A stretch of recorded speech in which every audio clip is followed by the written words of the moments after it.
as you were about to say, we don't need to be sober. We do not need to be sober for this. Cheers. Cheers. Good seeing you, brother. Good to see you, man. It's been a long time. I know. It's been a couple years since in person. Fucking end of the world. Fucking end of the world, man. Jesus Christ, what happened? I was looking back on the early panicked reporters saying this could last up to 8 weeks. I'm like, yeah, you didn't mean in a row, though. No.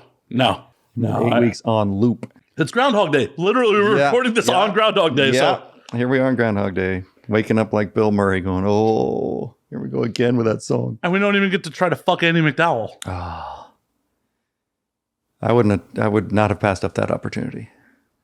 On one hand, I agree. I would not try to pass up that opportunity. On the other hand, it's like, technically, he's an immortal being trying to fuck a mortal. It was a fucked up movie. Oh, yeah. If you look at it, like, objectively, it's really fucked up. No, I was just perving on the actress. And her very hot daughter. Who's her daughter? Have you seen Kiss Kiss Bang Bang, or have you seen Once Upon a Time in Hollywood? A while ago, I guess. Well, she plays Kitty Cat, the girl that Brad Pitt picks up. Okay. The skinny little brunette. Okay, sure. As Andy McDowell's daughter. Yay for that. Good for you, kid. Yeah, and she's in her 20s, so it's not like Brad Pitt was being a creep. Well, he was being a creep kind of in the movie, but I'm not one to judge people being creeps in real life or in movies. That's kind of my job.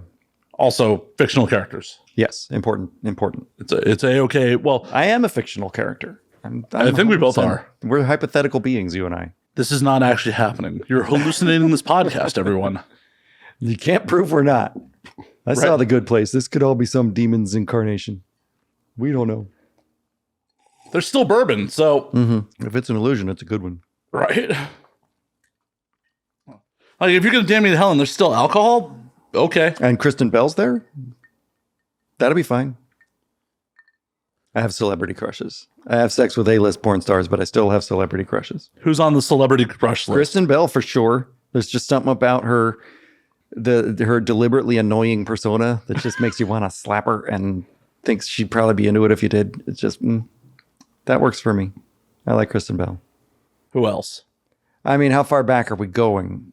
Like all the way back. Rona Mitra, Angelina Jolie, from her prime to today. Jennifer Connelly from Labyrinth forward, because I was that age then too. Those are the ones that leap to mind. I'm sure there's others, but well, and I'm right there with you with Jennifer Connelly, especially in the fucking Rocketeer. Like when she in the fucking like Beautiful Mind. I never actually saw Beautiful Mind. She wasn't sexed out in that, but she was the exact right. I mean, it's not fair because I think we're the same age. She might be 5 years older than me, but like every time I reach a different maturity level, she's right there looking at me. Still looking gorgeous. It's not right. Well, I'm just saying. It's so right. In the Rocketeer, she was in like the prime Hollywood 30s get up. Like it's like, oh, them dames were hot looks back in the day. Nothing wrong with that, for sure. Who else you got? Oh, who do I crush on? I don't know. I don't watch much modern TV because I turned off, like, I have cable, but I don't have most of the premiere channels, and I don't watch just regular TV as it happens. I wait till a show has ended and somebody said it ended well, so my pop culture is usually 3 to 5 years behind. Which thus Kristen Bell, because Good Place was the close. I'm always like at least 1 year behind when something hits Netflix. All right. I don't know. What about you? Let's see. Going back, definitely Jessica Alba back in the day. Sure. I was first turned on to her from Idle Hands. Like, who's that? Whoa, she is hot. And also my age. There's something to that. So I really thought Angelina Jolie was gorgeous. Like, Hackers, her first couple of movies.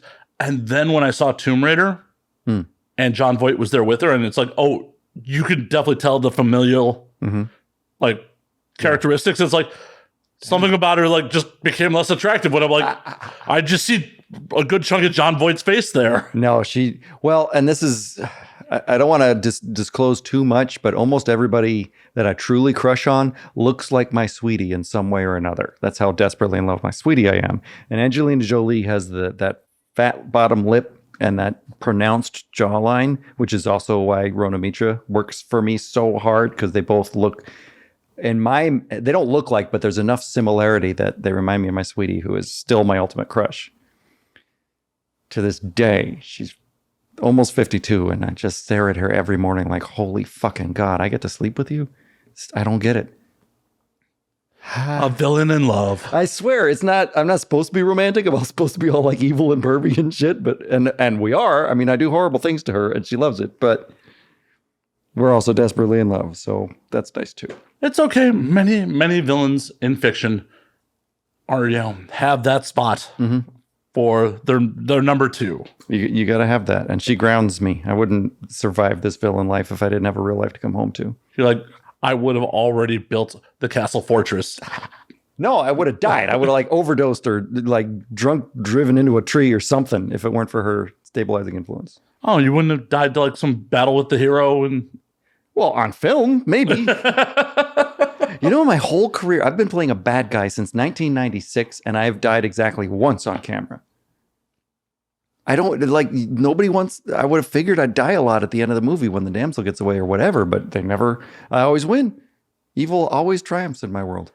Well, you're also booking your own stuff. No, and that's true. The one time I died, somebody hired me. Well, it was a collaboration, but it was not I'm in. And it was Aiden Starr who killed me. With poisoned lipstick, she literally kissed me to death. I'm like, well, that's among my top, like if you had to pick how to die, kissed by Aiden Starr, probably pretty high on the list. Yeah, it's a good way to go. Yeah. That is definitely a good way to go. Yeah. I just saw her the other day. She's still just this I little 4-foot fireball. I haven't seen Aiden in a while. I'm glad to hear she's doing all right. I'm on the short list of people that during quarantine she was willing to trust with her location, and she's held camera for me and let me use her studio a couple times. That's cool, and it's nice to see her. We drink together after. I'll bring tequila to the shoot after, not during, but after the shoot, we'll have one together. That's nice. Yeah, once cut's called, it's A-okay to drink. Absolutely. Absolutely. I did my job. She did her job. Everybody won. So yeah, I saw her. Okay, so I don't know how to tell this story so the narrative is the most entertaining, but I turned 50 a week ago, last Wednesday. This is Wednesday? Yes. I turned 50 last Wednesday, 26. And a real world friend of mine was joking me like, you got to start taking them testosterone supplements now, man. And I didn't know I wasn't going to tell him, but I didn't know how to politely say, I've had sex with 4 women this week, 2 of which are A-list porn stars. I don't think I have a testosterone problem at this time. I'm sorry, pal. I just don't think I do. So yeah, I'm almost afraid of like taking a testosterone supplement and be like, would that put me back to horny teenage levels of like... I just punched some drywall or something. I don't think I'd handle extra testosterone with. Right, exactly. I'm just like, oh yeah, no, I was a monster as a teenager. I'd get in a fight in the supermarket, like in the Ralph's checkout line. I just punch somebody. I don't need more testosterone. I'm just fine, thanks. Yeah, that is how I get shot. Yeah. Like, I'm old and wise now, and people having road rage and shit, like, is funny to me now. Yeah, you just, nice, good job, cutting me off, asshole, and then just let him drive off. Right. In my 20s, no, and you chase him like 4 freeways out of your way. Yeah, let's go, motherfucker. Let's go. What for? Like I now, again, no reason for a midlife crisis. I drive my dream car, which kids today are like, you drive that thing? I'm like, yeah, it's 25 years old, but it's a 97 Trans Am WS6, like the best car Pontiac made that year. And it's always been my dream car. So I have no use for midlife crisis, but I also don't race it. Like I've had it for 3 years. I don't think I've hit 100 miles an hour. Maybe once, but I don't think so. Like on the way out. Don't admit to crimes on the internet. Right. It's just, I don't need, like somebody will like look at me and start revving their engine. I'm like, dude, I could eat you and not like chew. So I don't have to. Like, you're like you said, you're older and wiser. Because I had a sports car in my mid-20s, and I had to get rid of it. Mm-hmm. Can't pay the tickets. I got 4 tickets in 2006 alone. I had an 04 Mazda RX-8. Mm-hmm, mm-hmm. And that thing was That's a car. Fucking fast. That's a car. The fastest I got it up to was like 135 on a highway in Chicago. Because I was driving to work one morning. Young and angry and stupid. Yeah, well, but an RX-7 rolled up next to me. Oh. It's like, oh, it's on. Uh-huh. You got last year's model. He smoked me like I was standing still. And I'm like, I'm doing 135, and this guy's still pulling away from me.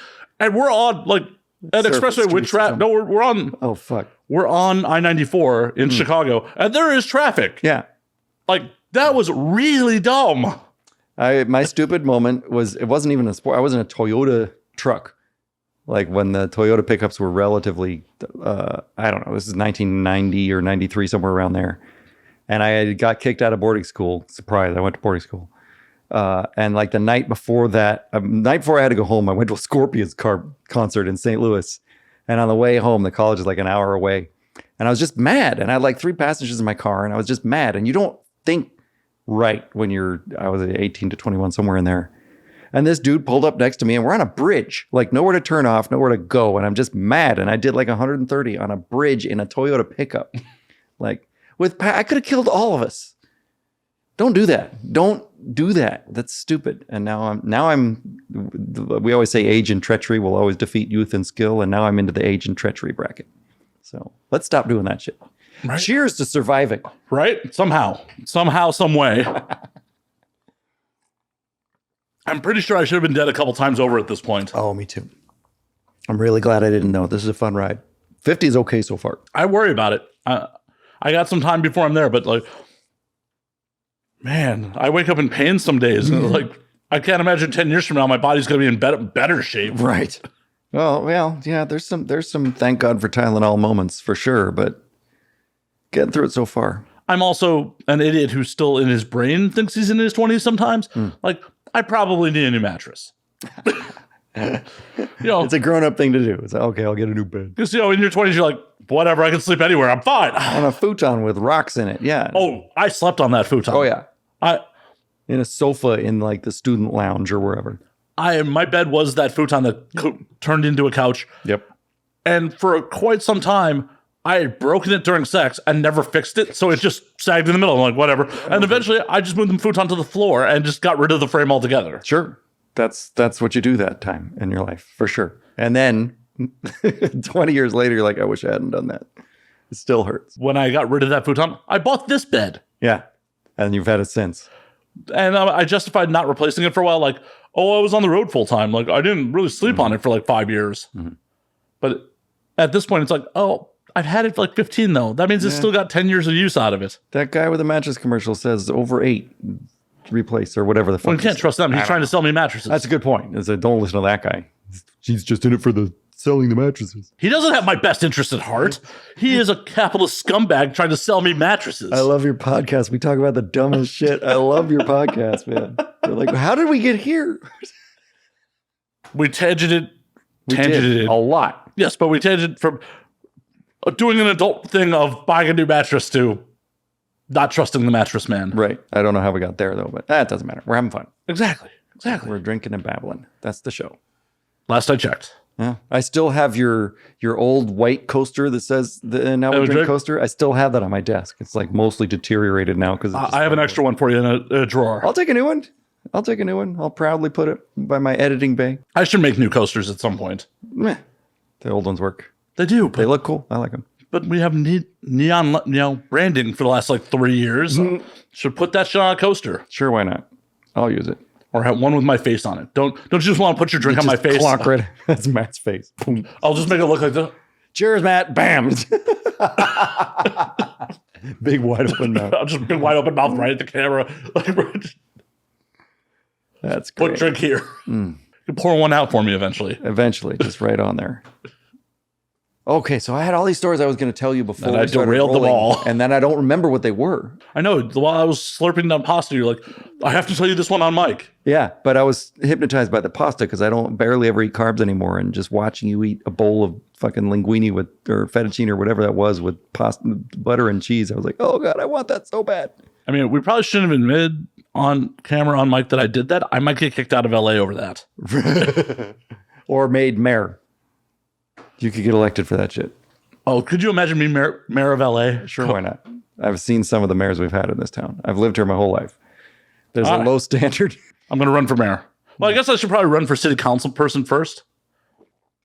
The new thing is just go from private enterprise straight to president without ever holding an office before that. Have you not heard? Yeah, but that involves like having sex with Stormy Daniels first. And being born a millionaire. And yeah. No, I thought it was just the sex with Stormy that got you to the highest office. I can't speak to that. I've not actually worked with her. Well, we'll find someone who worked with them with Stormy and put them up for office. We got some mutuals. If she ever wants to get tied up, I'll be there. I could do it. And then you could run for president. Yeah. That would be a hell of a platform. The villain you know. I fucked her too, but she liked it when I did it. Come on, Tim Woodman, the villain you know. The villain you know. Better the villain you know. Yeah, I could see it. You know what you're getting. For sure. Dude, you could have the Scorpions play your inauguration. Yeah. What's left of Ozzy Osbourne? I would want Ozzy. I mean, I know you got to run 2024. English, Scorpions are German, so I'd want Ozzy. For sure. The devil himself. But Ozzy's British. Yeah, but the Scorpions are German. Like, it should be Motley Crue by that logic. But Motley Crue, like in a time machine, like 1996 Motley Crue. You could get Poison. What's left of them? Yeah. I'll still argue CeCe DeVille was one of the best guitarists that 80s pop metal ever saw. He was. There's a reason he was like 20 years older than everyone else in the band. Yeah. He was that good. It's like young dude, had CeCe DeVille. Yeah. Again, Motley kind of did that with Mick Mars too. Like, He was only like 5 years old in but he looked like he was 20 years He old. put on a lot of miles for sure. Another great guitarist though. Now we drink. Yeah, you could. That was right into the microphone too. It's okay. It's a little gift for your next guest. That wouldn't be like Tim Woodman. wouldn't be the worst fluids ever spilled on that mic. I'll try not to lick it. Oh, everyone who's ever licked has been tested. Fair enough. Plus, I doubt the bacteria would survive this long, maybe. I'm no sciencer. No, I don't think either one of us are. If we were scientists, we wouldn't be doing this. I'm pretty. I don't have to be smart. That was the deal. I didn't look out like that. That's just what I tell myself. Yeah. I got neither. So yeah, I had an amazing thing happen. I should tell you about this. It's a year old now, but during the first half of the pandemic, when they were actually trying to help, the government was actually trying to help. I got one of those the loans that you don't have to pay back, the PPP loan. Yeah. And I wasn't gonna, but at the time, Lance, who is now Lucy Hart, was like encouraging performers go through Blue Acorn or Shellfish or whatever the fuck it was. And I'm like, fuck it. Sure. And I didn't cheat. Here's my taxes from 2019. Here's my taxes from 2020. And they were like, you lost 13 grand. Here, do you want it? I was like, well, yes. And I was like, they're not going to give it to me. And they gave it to me. I'm like, I got 13 grand. What am I going to do with that? And so I paid some bills. I finished a kitchen and flooring project. And I took the change, which was enough to go to Vegas, hire 3 models in a row over the course of 3 days and shoot what I fucking want to shoot, which is unusual for me. Like, my whole career is mostly just some custom video customer asked me to do a thing. And I love my customers and I love shooting for them. But the novelty of like, hey, I'm writing this. I can do whatever the hell I want and pick who I want. Like, that's the biggest thing. It's like they always pick who they want, which is great. And they have good taste. But so I got to work with people that have been on my long time list. Actually 4, because I shot one in town too. Who'd you work with? What'd you do? Okay, so huge shout outs to, from the Bay Area, Dresden. I don't know if you know who she is. An adorable creature who I'd been flirting with like once a year at AVN for like 3 or 4 years. And she had run the thing from webcam, from stripper to webcam to girl only to finally doing boy girl right around when I got the money. And I'm like, Perfect I want timing. a shot of this. So I shot with Dresden. She was amazing. She was just absolute delight. And then I went to Vegas and I got, check this out. I got Olive Glass and Diana Grace and Alana Cruz. And they were each equally overwhelmingly fantastic to work with. And I've just been sitting like releasing the footage once a week and like just loving, look at what I did. It was so cool. So thank you, government, for giving me porn money. Right? I used it. I used it as payroll. Yeah, it's business expenses. Yeah. These are all business I paid expenses. people. And that's You're cool. a job creator, sir. I sure am. I was putting it back into the economy. Paid my favorite camera guy who had moved to Vegas a little before the pandemic. I'm like, shit, there goes my favorite camera guy. But then like all 3 of those models were in Vegas. I'm like, you know what? I could do 4 shoots here in town, or I could do 3 shoots in Vegas. I'm going to go to Vegas. And I just got a hotel off the strip and such a good time. Such a good time. So huge shout outs to each of them for being willing to work with my ass, which even after all these years still surprises me. because I shoot the weird stuff. And I never know who's going to be like enthusiastically into, yes, bring on the knives and rope and chloroform and fake blood. And who's going to be like, no, don't do that. Well, I know Olive, and Olive's an artist. She's amazing. Olive is all about like doing weird shit. She's fucking amazing. I met her. We were both hired by a guy up in Portland to shoot the weird shit together. And we just had chemistry. I'm like, if I ever get my own money, I'm hiring you. Was that the company in Portland that does like the dead girl or the dead? Among other things, yes. Yeah. Yeah, that's them. I don't know how they're doing or what they're doing now, but I was grateful. They hired me 2 or 3 times, flew me up to Portland. I don't get hired very much, so that was like a treat for me. Usually, and especially out of town, like you're gonna fly me somewhere. And they did, and they flew me. They paid for my airfare and everything. I was like, shit, you must think highly of my ass. I don't know why. It was a good time for sure. And Portland's a fun town, so I love Portland. It's amazing up there. I'll go back there anytime I can. It's a beautiful town. And then I have 2 recent custom video guys. I'm just gonna brag all through your show. I hope I'm here for it. I hope people are entertained. This guy wrote me, and I've shot for him 4 or so times. He's a big Wonder Woman enthusiast, I guess. And we do not share the same tax bracket. Like, he is making more money than me. And he wanted Wonder Woman bondage and bondage sex content. And you can get a lot of Wonder Woman bondage content from a lot of other producers. But apparently I'm one of the few people that's still willing and able to do good bondage plus sex performance. I didn't realize that there weren't that many of us left. Have you been like full on Highlandering them, just fucking taking their heads? Right. Like there could be only one. Woodman's just walking around like the Kurgan, just fucking taking heads. That would be an amazing movie. I would shoot that. I would shoot fetish Highlander and just run around killing other riggers, getting into rope battles or something. I don't know what. Just ropes and swords. Anyway, so this guy, I've shot with him a couple of times. And then most recently, I just released something I shot maybe 2 months ago with him and Bella Rowland. Do you know her? She's a Spiegler girl. I do not. I've heard the name. I don't know her. She's fucking fan. She's like 6 feet tall. She looks like an Amazon goddess. And this guy got her a custom fit costume, and he got her he spent like $300 getting hand stitched Italian, made in Italy leather boots, like perfect, Linda Carter TV show, old school Wonder Woman boots. He went full out, and then he hired my dumbass. I don't know what the deal with that is, but he got me a nice pleather German officer trench coat so I could be the evil Colonel something or other. And we shot this thing, and it went great. She was a treat. She was hilarious and delightful, and we had a wonderful time shooting together. And then I just released it, and I guess the customer, I told him I'm putting bits of it out for the public, and he hit up whatever.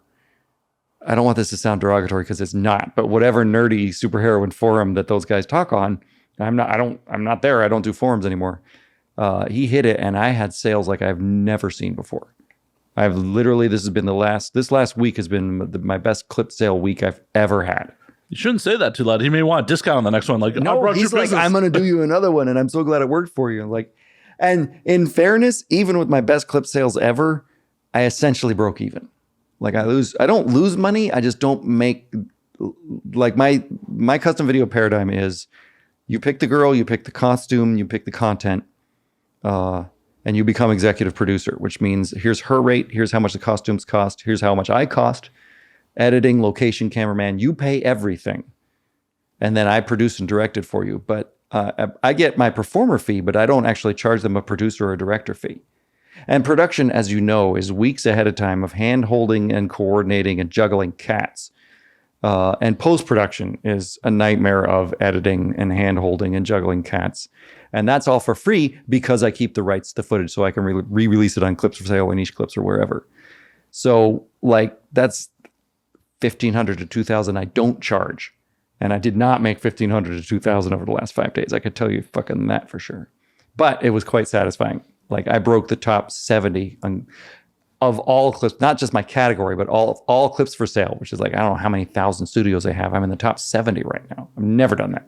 That's fucking awesome. So yay, Bella Rowland. It's such a sweet girl, and I had no idea how popular that would be. Just got to convince this guy to book more of them. Holy shit, he's going to do a sequel. You heard it here first. On February 2, 2022, as of this recording date, I'm in pre-production on the sequel, Wonder Woman and Wonder Girl, Identity to be Disclosed Later.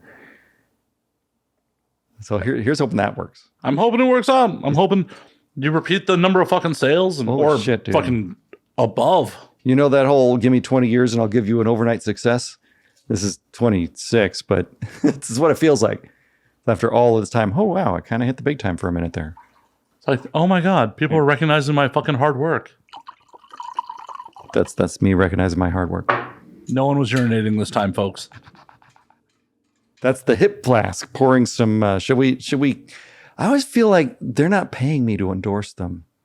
They don't give me free booze. This is true, but I like to let the people know like what's quality out there, like what I think is good. I brought, and this has rapidly become in my probably top 3 brands. I brought myself some Casamigos tonight. This happens to be a Reposado, but all 3, their silver, the Reposado, and their Añejo are each individually in my top 10 tequilas. That was Clooney's old brand. Yeah. Didn't he make a lot of money when he sold that motherfucker? Yeah, I never met him. I don't know. Could be. I hope so for him. But it's good tequila anyway. Well, maybe he'll order a custom with all that extra money. Yeah, George, call me up, dude. I'm reasonably priced. I don't charge production or directing fees. Especially in your tax bracket, man. Come on. That's walking around money. Oh my God, dude. He could very easily finance. Just pick the ex-wife of your choice. I'll tie her up for you. I don't know if he's even got an ex-wife. Not the point. Not the point. Or ex-girlfriend, you could tie up Stacy Keebler. If they were up for that, I imagine not. But I'd be there.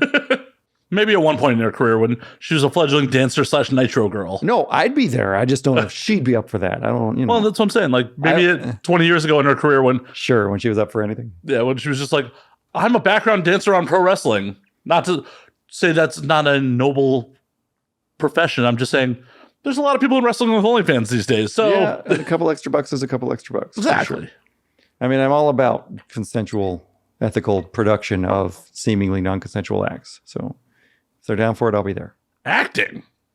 Oh, and so then I made enough money on the other clips that I did it again. Not 4 different performers, but I hired another performer. And she actually was a last second thing, which is, I'm just bragging because I think this is so bitching. I had a cancellation with somebody that I hope to still work with, but just things didn't work out quite right. And I didn't have a date set. I was just like, you're next on my list. And then something went sideways. And so now she's still next on my list. But in the meantime, I was like fishing around for somebody. And this gal who actually started following me because of APAC. I'm still on the board for the Adult Performer Advocacy Committee. And we should talk about that some too, because it's really important shit. But she said she found me through that and then found out I do the kinky weird stuff. And she's like, I've been watching kinky weird porn since I was 11. And I'm really, when I didn't know what masturbating was, that's still what I was fantasizing about. And I'm like, on one hand, it's like, oh, well, that's nice, dear. Well, here's the thing, though. We all did. When I was 11, it was magazines, but I didn't pay for them either. Kids watch free porn on whatever medium. Like, I'm sure the first cavemen were sneaking into the grown-ups cave and looking at the paintings on the wall, going, boobies. Like, that's not new. It's not new, but I also don't want to hear about it. I don't care. I did it too. Well, I did too. I don't care. My mother's boyfriend had stacks of Fox magazine. We're sexual animals from the moment we're born, and we're sexual animals until the moment we die. Like, is there anybody hornier than a 90-year-old man on a breathalyzer? Breathalyzer? You know what I mean. Breathalyzer too, if he's drunk. I guess. Drunk old dudes, definitely super horny. Anyway, my point being, this girl is this legit freaky weirdo and wanted to work with me. I'm like, well, here's what I shoot. And she's like, yes, I want that. So huge shout out. And I took a gamble. And I don't usually, because I didn't really know who she was. And I wouldn't usually put down my own money for somebody I hadn't done more research on. But she was just so enthusiastic. I'm like, I gotta. So take the time to look up Electra Rain, Rayne. Electra Oh, Rain. is that the girl from Chicago? Yes, originally from Chicago. Yeah, your town. No, when you posted her, I went and followed her. Yeah, she's fantastic. And I haven't released any of it yet, but everything we shot together was fucking gold. And oh my God, she's so much fun. Yeah, you were like, oh, Villain Candy. I'm like, I'll check it out. Oh, Chicago Flag. Yeah, I got to give her a follow. Yeah. We talked about where I was asking her, are you Illuminati's? Are you what is Giordano's? What's your, and she's like, I don't have a favorite Chicago pizza. We don't even eat deep dish that much. I'm like, really? I don't know. Yeah, that's how it really works. Like the real Chicago pizza is the square cut tavern style. You only eat deep dish on occasion. Yeah, that's amazing. But as an LA boy, I'm like, deep dish is a novelty. Well, it's true. But the crackery crust thin, there's only one place like around here that does it. And there's a Geno's East in the fucking valley that does it. There's a Geno's East out here? In Sherman Oaks. Damned. I'm going to have to go. It's on Riverside, right in Sherman Oaks, right by the 101. Shit. I'm going to have me some. Oh, yeah. Hell yeah. I was really, really super disappointed when they first opened. They were only doing deep dish. Well, I'm going to get the deep dish because, again, that's a novel. But I'll tell you what, we'll meet there. We'll get one of each and we'll share pizzas. I'm down. I'm always Let's do down. it. Let's fucking do it, man. Sherman Oaks is my backyard. It's been there for a couple of years. Let's do it. Oh, my God. That'll be so much fun. Anyway, what I meant to say was Electra Lane. Look her up. You won't be sorry. And stay tuned for her on provillain.com. I will check her out. She's Vegas-based, right? I don't know. Yes, I think so. She was in town. I had one free day, and it was the day I was going to book anyway. So yeah, I think she's Vegas now. Yeah, because I was like, oh hey, fellow Chicagoan, I should try to look. Oh, Vegas-based. Right. I remember you asking me actually. I was going to bring her in here. I'm like, hey, do you want to stick around a minute? We'll go be on Matt's show. That would have been. She's a hoot. She's fucking a hoot. I will do the DM slide and try to make it happen at some point. I will vouch for you. Aw. She's got the everybody's attractive. Let me preface by I can find something gorgeous about everyone, and usually it's not even all that hard to do, but she's got the horse rider's muscle. She's got the legs and the ass you could crack a walnut with, and just holy fuck, dude. Oh my God. Anyway. Tim just kind of floated off to his own world. I need a moment. We're going to break for a sec for Tim to freshen up. You know who else I got to work with since we saw each other last? Who? And this is also an awesome story. She's been in the business, I don't know as long as me, but a long time. Dee Williams. Oh, nice. We've never crossed paths. That's wild. And she had a custom video guy hit her up. But Matt is essentially retired. I think he doesn't really do on-camera stuff at this time. So, and she's told the customers, I don't produce that stuff, but what you want to shoot, you should contact ProVillain and have him hire me. I'm like, really? I don't think we've ever met, but obviously Matt and I have crossed. We every time we were at AVNs, I'm like, dude, you're Matt Williams. Dude, you're Tim Woodman. It's let's have a drink, So I finally got to work with her, and I'm sitting on that content too because there's another custom. I'll release it eventually, but it was fucking amazing. She's sweet as anything, and she's now on my YouTube channel because I brought my guitar that day. I have my two. I don't know if you know this. I have 2 YouTube content channels. I do. I follow them. Oh, do you really? That's cool. I didn't know that. I didn't know I had any followers. Yep. So yeah, I'm waiting for the ride in the car one of these days. We got to do it. We absolutely got to do it. I'll pick you up and take you to Geno's East. All right. And we'll do the interview on the way there and back. That is what we got to do. Done. Then I don't have to park here. I can just pull up. I know. You don't have to deal with shitty Hollywood parking. You just beep, beep, bitch, get in the car. Let's go. We're getting bar cut square pizzas. Yeah, get in that tavern style. You have to. So Dee Williams was amazing. And the most touching thing, she shows up to the shoot. And again, this is the first time we've met in person. And we clicked instantly. She's a way bondage bunny, and we just had a wonderful time. And she said, I have a gift for you from my husband. And Matt had given her some of his original rope that he used on Hogtied. He has Twisted Monk hemp that he used on hogtied.com. He's like, I don't use this anymore. I want you to have it. I'm like, so I now have Matt Williams' Hogtied rope. I'm like, shit, dude, that's fucking, I was blown away.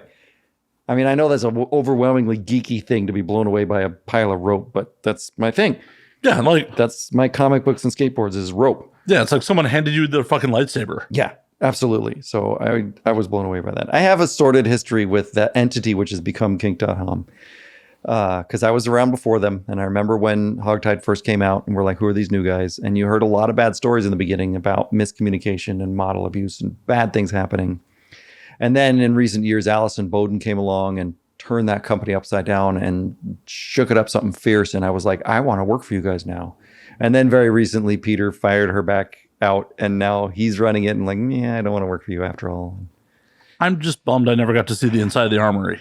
I was in there for a fetish party before he bought it.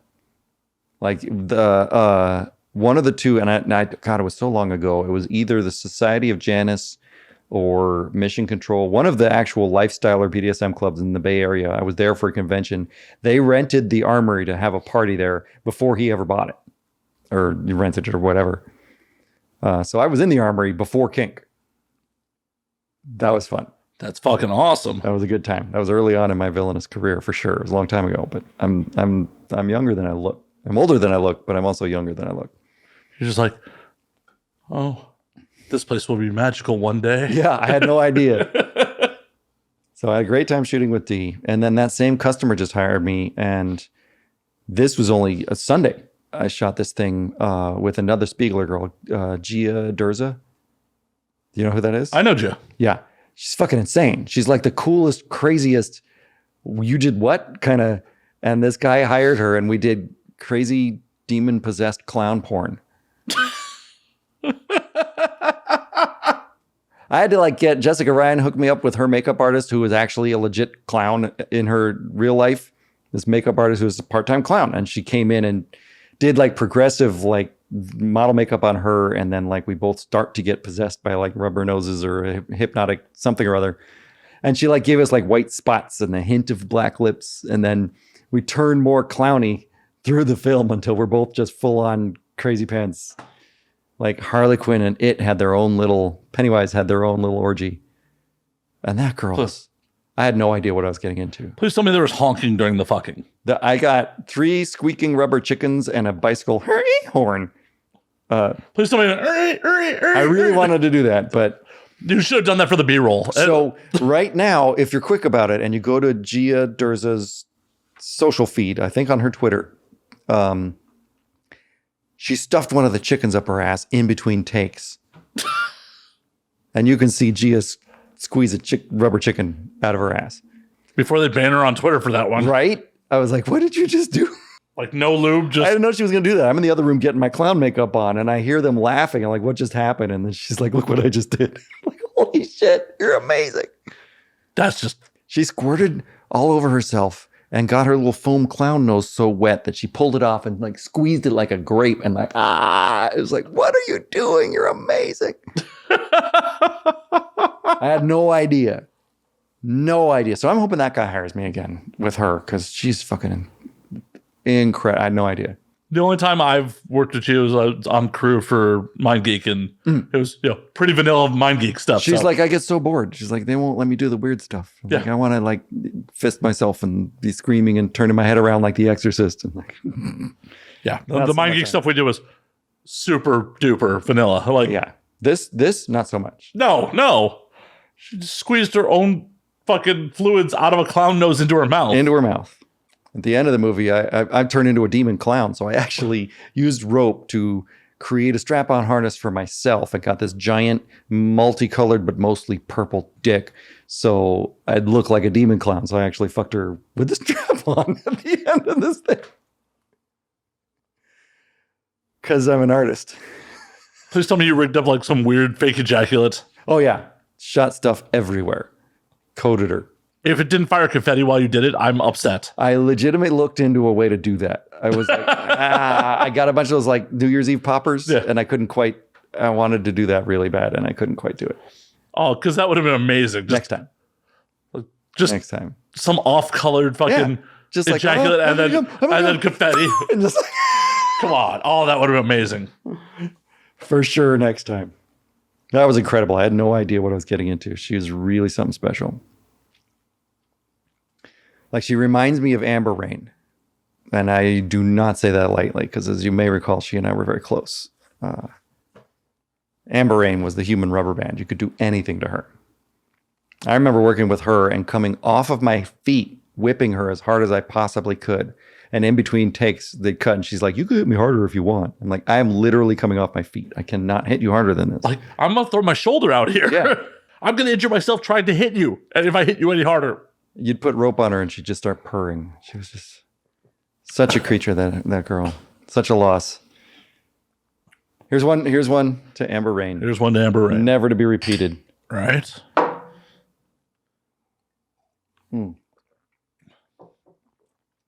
But I've worked with some amazing talent between Electra Rain and Gia Durza and Dee Williams and the 3 gals I mentioned and Dresden. It's been an incredible couple of months for me. 50 doesn't suck so far. Hell yeah. And government funded partially. Yeah.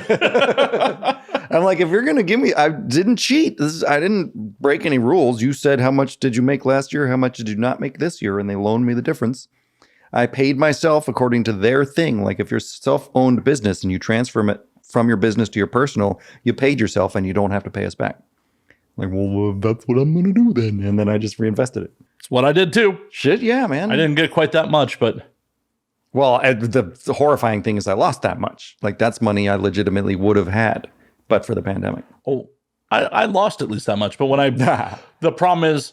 They ran out of money. Well, it wasn't even they ran out of money. It was the fact that like I shelter my taxes pretty well. And so it's like, oh, that's why I'm constantly buying new equipment and shit. Yeah, so... To shelter my cash, shelter my fucking taxes. So on paper, it was like, oh no, we're not giving you that much. You didn't make that much last year. I'm like, but I really did, motherfuck. Like, do you know how many? I mean, I probably shouldn't talk about this on the internet, but do you know how many fucking meals I write off? Yeah, like I have business dinners all the time. I don't think we're getting audited. We don't make that kind of money. You never know. If you take over $600 in fucking Venmo transactions, now the IRS knows about it. Yeah, but they're not what they have to pay by the hour to come get it. Like the auditor costs more than that. Yeah, but we're in a fringe industry where like we may be a target. I don't know. I mean, if you're a millionaire, if you're super rich, they won't come after you because they know you can hide it. If you're super poor, you don't have any money, so they won't come after you. And I'm not enough past super poor for them to care about. On paper, I stay super poor. Yeah. No, not on paper. Like I'm super poor. I have my house. I mean, I'm not well-to-do by any stretch of the imagination. Right. Don't let the apartment fool you. Right. Everyone. I was just talking with someone about this the other day. They're like, every time someone new comes over, they're like, "You have a much nicer place than I was expecting." Every fucking time. I lived in a place not unlike this when I lived in Hollywood. I lived in Hollywood from 96 or 7 until about 2002. Right when the Hollywood Highland Center opened up and that one Hollywood utility crisis happened. And like, they were like, we're going to boost your power and electric by $300 in a month. And I was not in a rent controlled neighborhood. So like next month, your rent is going up by almost double. You should just leave and buy a house. My landlord said to me, you shouldn't stay here, dude. I don't want to fuck you over. Okay. And you lived since you've been here your whole life. You're like, oh, I lived here at a point where people could actually buy houses. Yeah. So we went to the valley and bought a house. Yeah, you still got to be pretty fucking wealthy to buy a house in the valley these days. We did it exactly right. 2002 there was a housing drop, and like, was that Clinton? When was that? Somebody was like, just give everybody loans. Oh, that was Bush. That's post 9/11, but pre like the housing bubble burst. Yeah, I guess right in there. So we hit the sweet spot when they were giving out subprime mortgages. I got my condo in Chicago that way too. Like, oh, we'll give you an 80-20 mortgage. You've got to put like nothing down. Yeah, we did the same thing. And countrywide thing happened to us, and we were in foreclosure for like almost 2 years and almost got kicked out every month. And then we hired a lawyer. With our last $1,000, we're like, we're not going to pay the utility or cable or anything. We're just going to save up $1,000. And we got a lawyer. And it's like, all I do is kick Bank of America's ass for a living. And like by the time they saw his stationery, they're like, yeah, okay, we'll fix it. And they gave us back our original terms. So that was nice. Hell yeah. Hell yeah. It was close. It was fucking close. So it's same. People look at my house. They're like, you're doing great. I'm like, no, I make it look like I'm doing great. That's my job. Though if you sold the house, I'm sure you wouldn't be hurting. I'm no longer upside down, but I'm not sell the house and retire yet. I'm hoping another 10, 15 years I might be there. Housing prices keep going up. I saw one where like in West Hollywood where it sold the Zillow, like last time this house sold was for $260,000. It's gone up $2 million in 20 years. Yeah. We might end up in that. I don't know. Here's hoping. We'll see. Right now I'm happy where I am. Will $2 million be worth $2 million by the time you sell? It's like you could buy a cheeseburger for $2 million. We're wiping our ass with $2 million. Like we're getting to, failing African nation money where it's like, please don't flush the currency. Right. Because it's worth less than clogging the toilet. Don't ruin our sewage pipes. Yeah. Flushing your currency. Your $1 billion bill that you wiped your ass with. Assuming everything doesn't just collapse. Here's hoping. Because I like this life. I like making porn. And I love the idea that I sell orgasms for a living. I love the idea that there's people around the world whom I'll never meet and I've never seen and I'm probably not sexually attracted to, and I've helped them have orgasms. Like, I think that's noble. I'm really proud of my work. It is. It's the Lord's work. Orgasms are bitching. I love orgasms. Who doesn't love orgasms? The church. Apparently. Unless you're making kids. Right. You have them in secret and judge others for theirs. Right. Or have them with small boys and then they just move you to a new Right. city. And don't tell anybody. Oh, they tell people. I'm But sure. we're the evil ones who admit to it. Well, we don't admit to anything with small boys. No, there's nothing With small boys. There's nothing to admit to. Jesus. I love your show, man. I love your show. Gets dark quick. Gets dark quick. I was bitching about this last time we were here. I'm sure the whole you can put your rape scenes in Game of Thrones and watch it for $12 a month on HBO. And all I'm doing is being honest about the fact that what I'm making is porn, where what they made is definitely porn. But MasterCard won't let me do business. Like it's so hypocritical.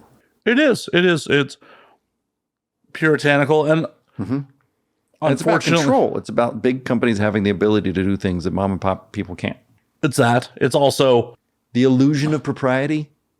the illusion of propriety, the fact that like HBO doesn't have groups that for whatever reason think that they're saving people from fucking human trafficking. Right. Do you remember that thing? It was on, I don't know who did it, but it was on YouTube. The whole, it's not porn, it's HBO. Do you remember that? I don't think I ever saw that one. Dude, Google, it's not porn, it's HBO. Funniest fucking thing you ever saw. Because all these would-be actors are telling their family, loved ones, and girlfriends or whatever, I got a job in a movie. It's like, what's your part? It's like, I play one of these guys in an orgy, and like this werewolf comes all over my chest while there's other guys peeing on my face, and these two girls are fucking me with strap-ons. Like, and you could see their family just freaking out about, oh my God, you're into porn. And at the end of it, it's like, no, it's not a porn, it's HBO. And they're like, oh, you're in a movie. And then they're all happy and shit. I mean, there's very, very little difference between 90s Skinamax and True Blood, Game of Thrones, like all that. It's what I shoot, but with bigger budget and less graphic penetration. But what's the difference? the P and the V. I guess. Is that big a difference? Well, it is because, hell, a lot of companies do full features and do alternate cuts that go on Showtime. Yeah. As long as the P ain't going in the V. That's not, I dislike being so honest. I love being so honest. I dislike the penalty I pay for being so honest. It sucks. It sucks. And it's so weird because it's literally a product that almost everyone in America consumes. Yeah. More people are on the hub than are on HBOGo.com. Yeah. Yeah. Pornhub is like the top 3 websites of the whole world. Yeah. I'm ironically enough, I'm not on Pornhub. Like, you can't find me there unless somebody stole it. And I look pretty frequently, and there's not a whole lot of my stolen content out there. Well, they've gotten better about stolen content. You know, a little too late, but I just also think my customers are a cut above, and they don't do that to me. They buy it, they keep it. have you thought about Tim Woodman NFTs? Nah, I'm not getting in on the NFT thing. Why not? I admit that I don't know enough, and I know people that have done their research that seem happy with, and I know photographers and artists that are very happy about the money they're making. I'm skeptical about the concept of the blockchain and about the resources wasted, and I'm just not gonna. What I'm doing is working for me. I'm never gonna be a millionaire, but I have But you could be. I can look myself in my bloodshot eyes reflections in the mirror and be like, I'm okay. I can live with this. Honestly, if you're going to get into NFTs, you got to do it quick because people are going to figure out how much of a bullshit scam it is in about 2 years. I'm surprised Bitcoin's lasted so long. No, Bitcoin has actual use. Bitcoin. We're out of my depth. I just make the porns and sell it on the things. Well, I'm saying the reason Bitcoin has use is the same reason like hard currency is still in use. You can buy illegal things with Bitcoin. It makes it so it is much harder for governments to track Fair enough. what you're making purchases with Bitcoin. That's why Bitcoin works. I do use some shady business dealings to stay alive, but only to avoid the moral clause. Like, I don't do illegal things. I do things that are against the terms of service of people like Visa and MasterCard. Like, I still use PayPal. You just won't know it.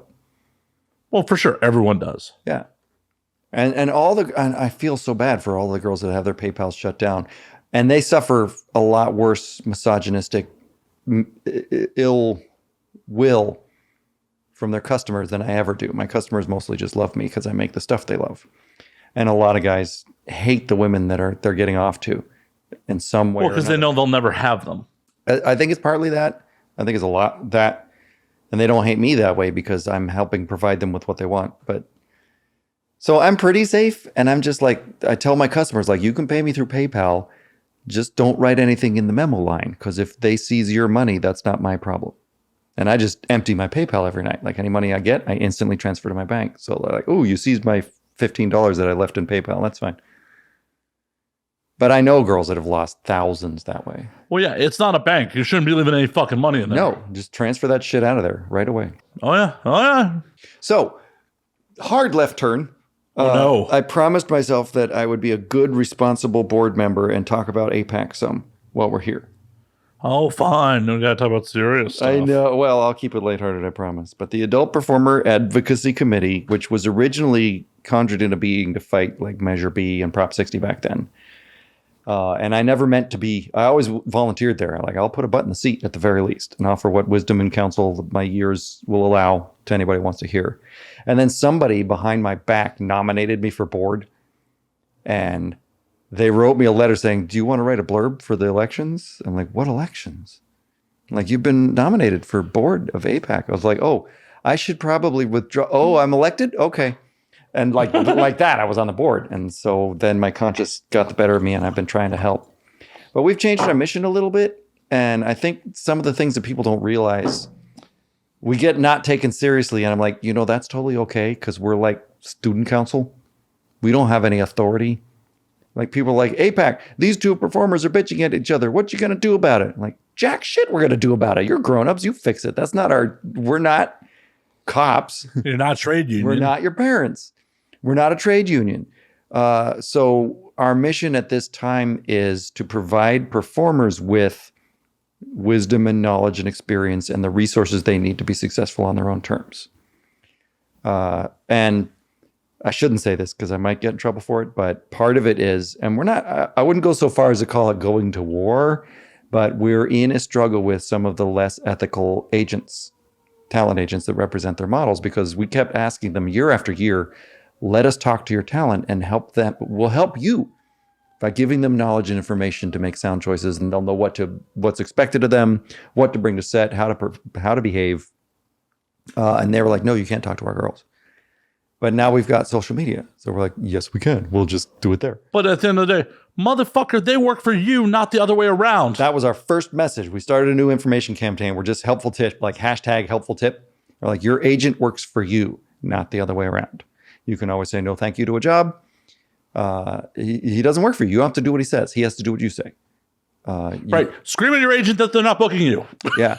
And if they yell at you, leave them. Don't let anybody yell at you. You're a fucking grown up.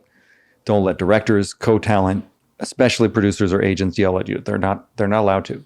So we've just been doing shit like that. Like stuff you should know, questions you should ask before you get it to a shoot, how you can politely turn down a job and that it won't get you blacklisted. There's no fucking blacklist. Look at all the performers that get away with the horrible shit they get away with and are still working.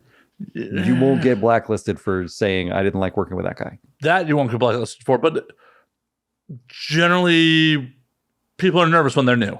Sure. We're trying to reassure them not to be. We're trying to give them the knowledge and the resources to make the decisions that are best for their careers. It's awesome because it's been a very common topic of conversation on the show is there is no porn 101. Right. We're trying to provide that. And right now we've got an amazing board. It's me and it's Mickey Maud and it's Cherie DeVille and it's Anna Fox. I'm blanking. Who's our other member? Oh, and Alex Cole.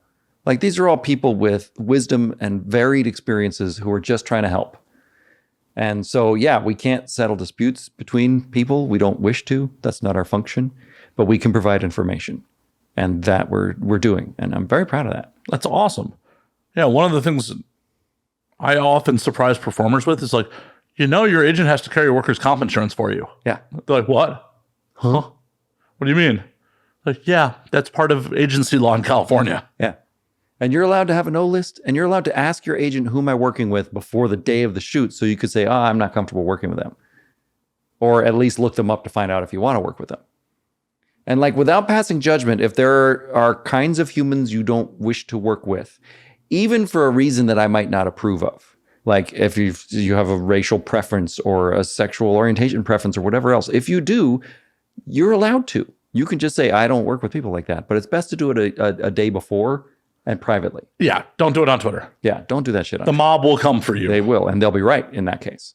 Well, you're allowed to have your preferences. It's really rude to say so. right. And one of the other things, we're like, you never have to explain a no. You can just say no. Yeah, you're probably better off not explaining the no in a lot of cases. I don't want that job. And just nobody is allowed to say, they're allowed to ask why. You don't have to answer. Right. As those two weed lawyers like to say, shut the fuck up.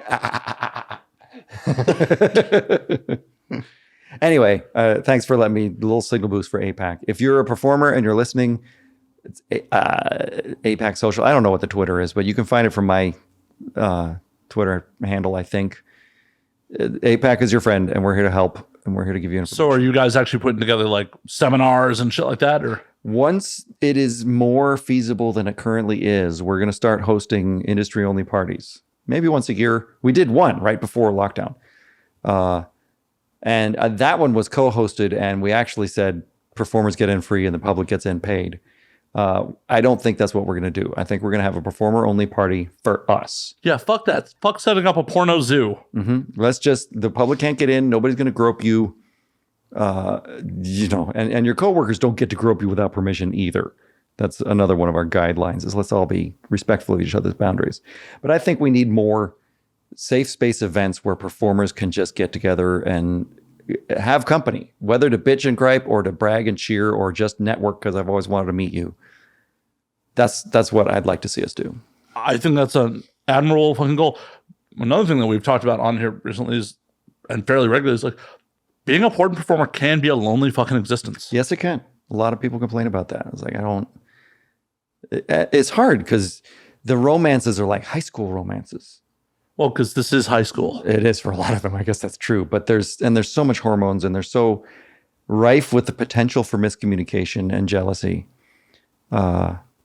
It means a lot. I'm so lucky that I have someone to come home to that's intimately familiar with the industry, but is not a part of it at this time, and keeps me grounded and whole and knows my real name. That means a lot. And not everybody has that. A lot of people are very lonely. And if you get into the industry alone, you never know for sure if someone's interested in you or your persona. Or what you can do for them. Are you a notch on a bedpost? Are you a circus freak? Or are they legitimately interested in you? How are you going to know?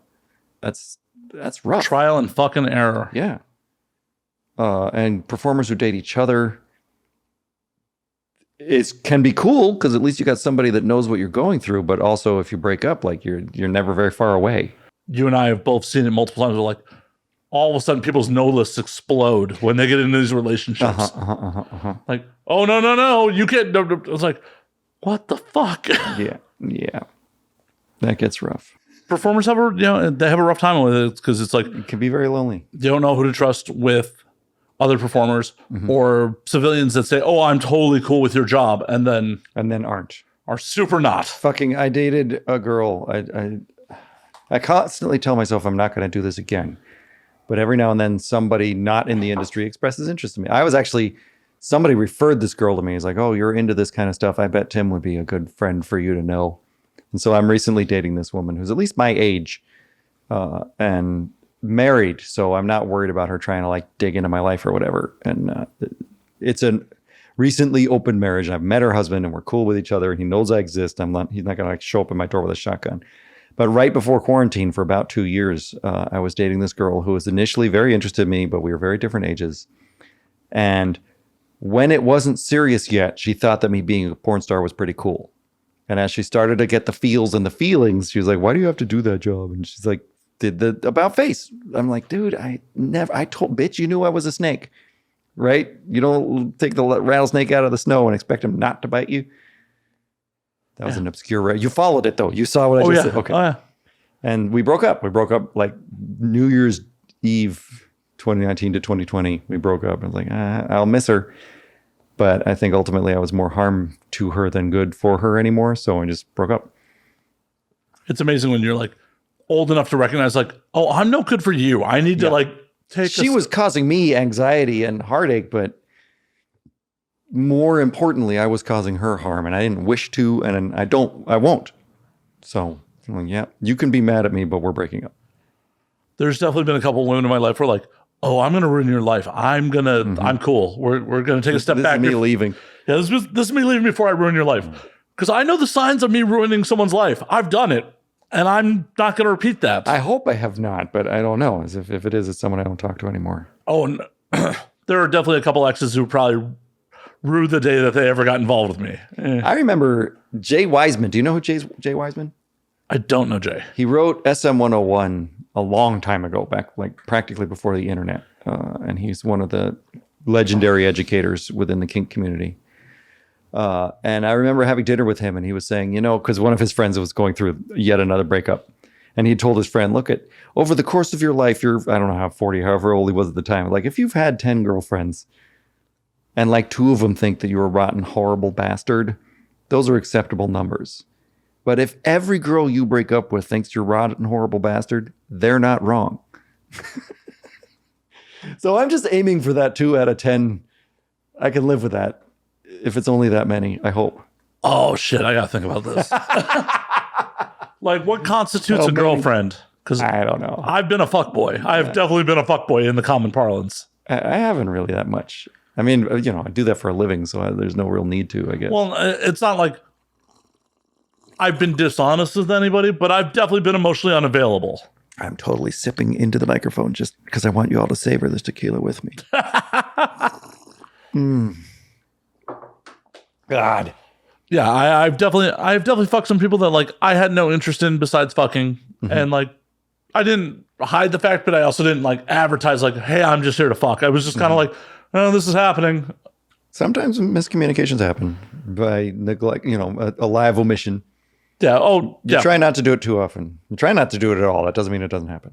Well, and I wouldn't really consider it a line of omission in a lot of cases because I just didn't really give it any consideration. I'm like, I'm just in the moment. We're penetrating I'm penetrating you. Whatever you're into we're not here to judge. Fair enough. I got you, Guts. It's exit only back there.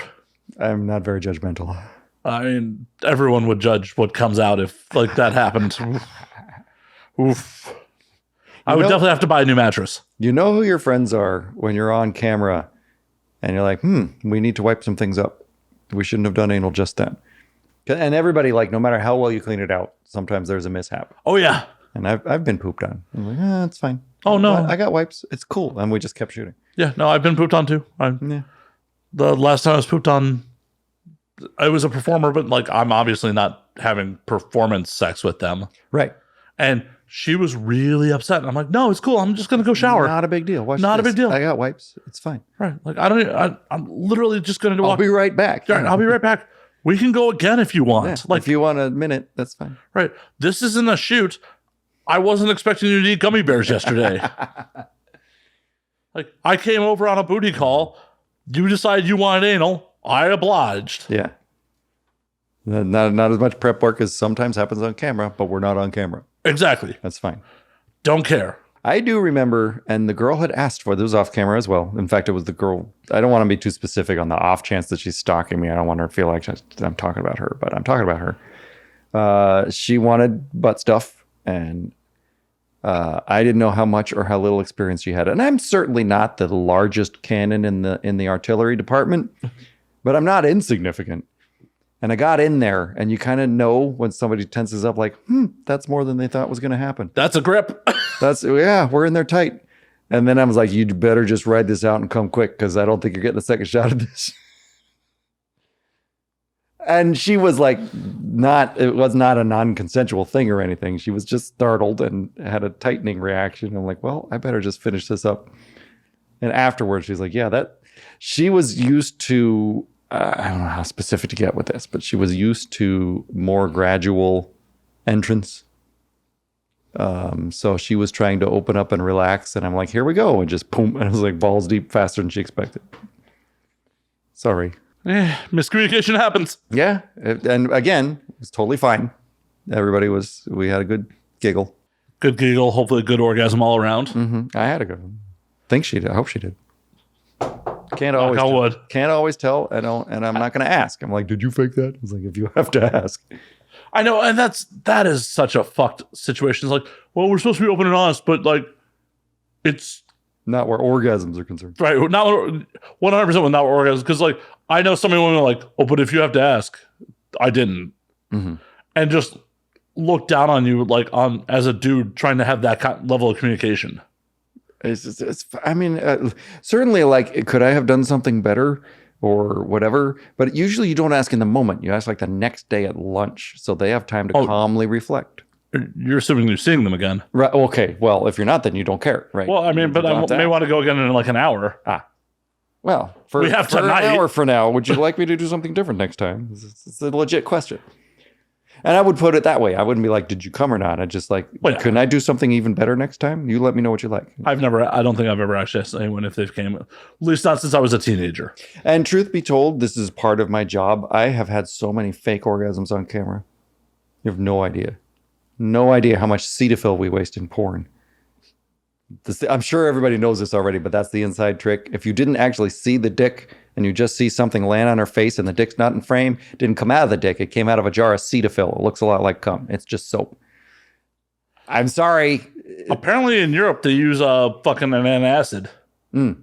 Okay, sure. Because it's out as of recording. It came out last week. Anna DeVille was talking about what they're doing for fake pops in fucking Europe. Sure. Apparently in Europe, dudes use syringes to put it back inside them. All right, well, that's a thing you could do. Yeah, I was just like, what? Why? Why? I can't. Okay, sure. Yeah. And there's a clip of it on the YouTube, on my socials, of Anna talking about a dude who filled himself back up with Galveston and tequila. He decided to mix tequila into the fake pop. And then fell over from the burning. Yeah, don't do that. That's you're gonna feel that in a hurry. Yeah, it's not Benji. Like who's like? I mean, I said this when I had her on. Like, whose idea was this? Like, I'm gonna put tequila back inside myself, mixed with anything. Urethral-y. Yeah, urethral-y. I don't know about you.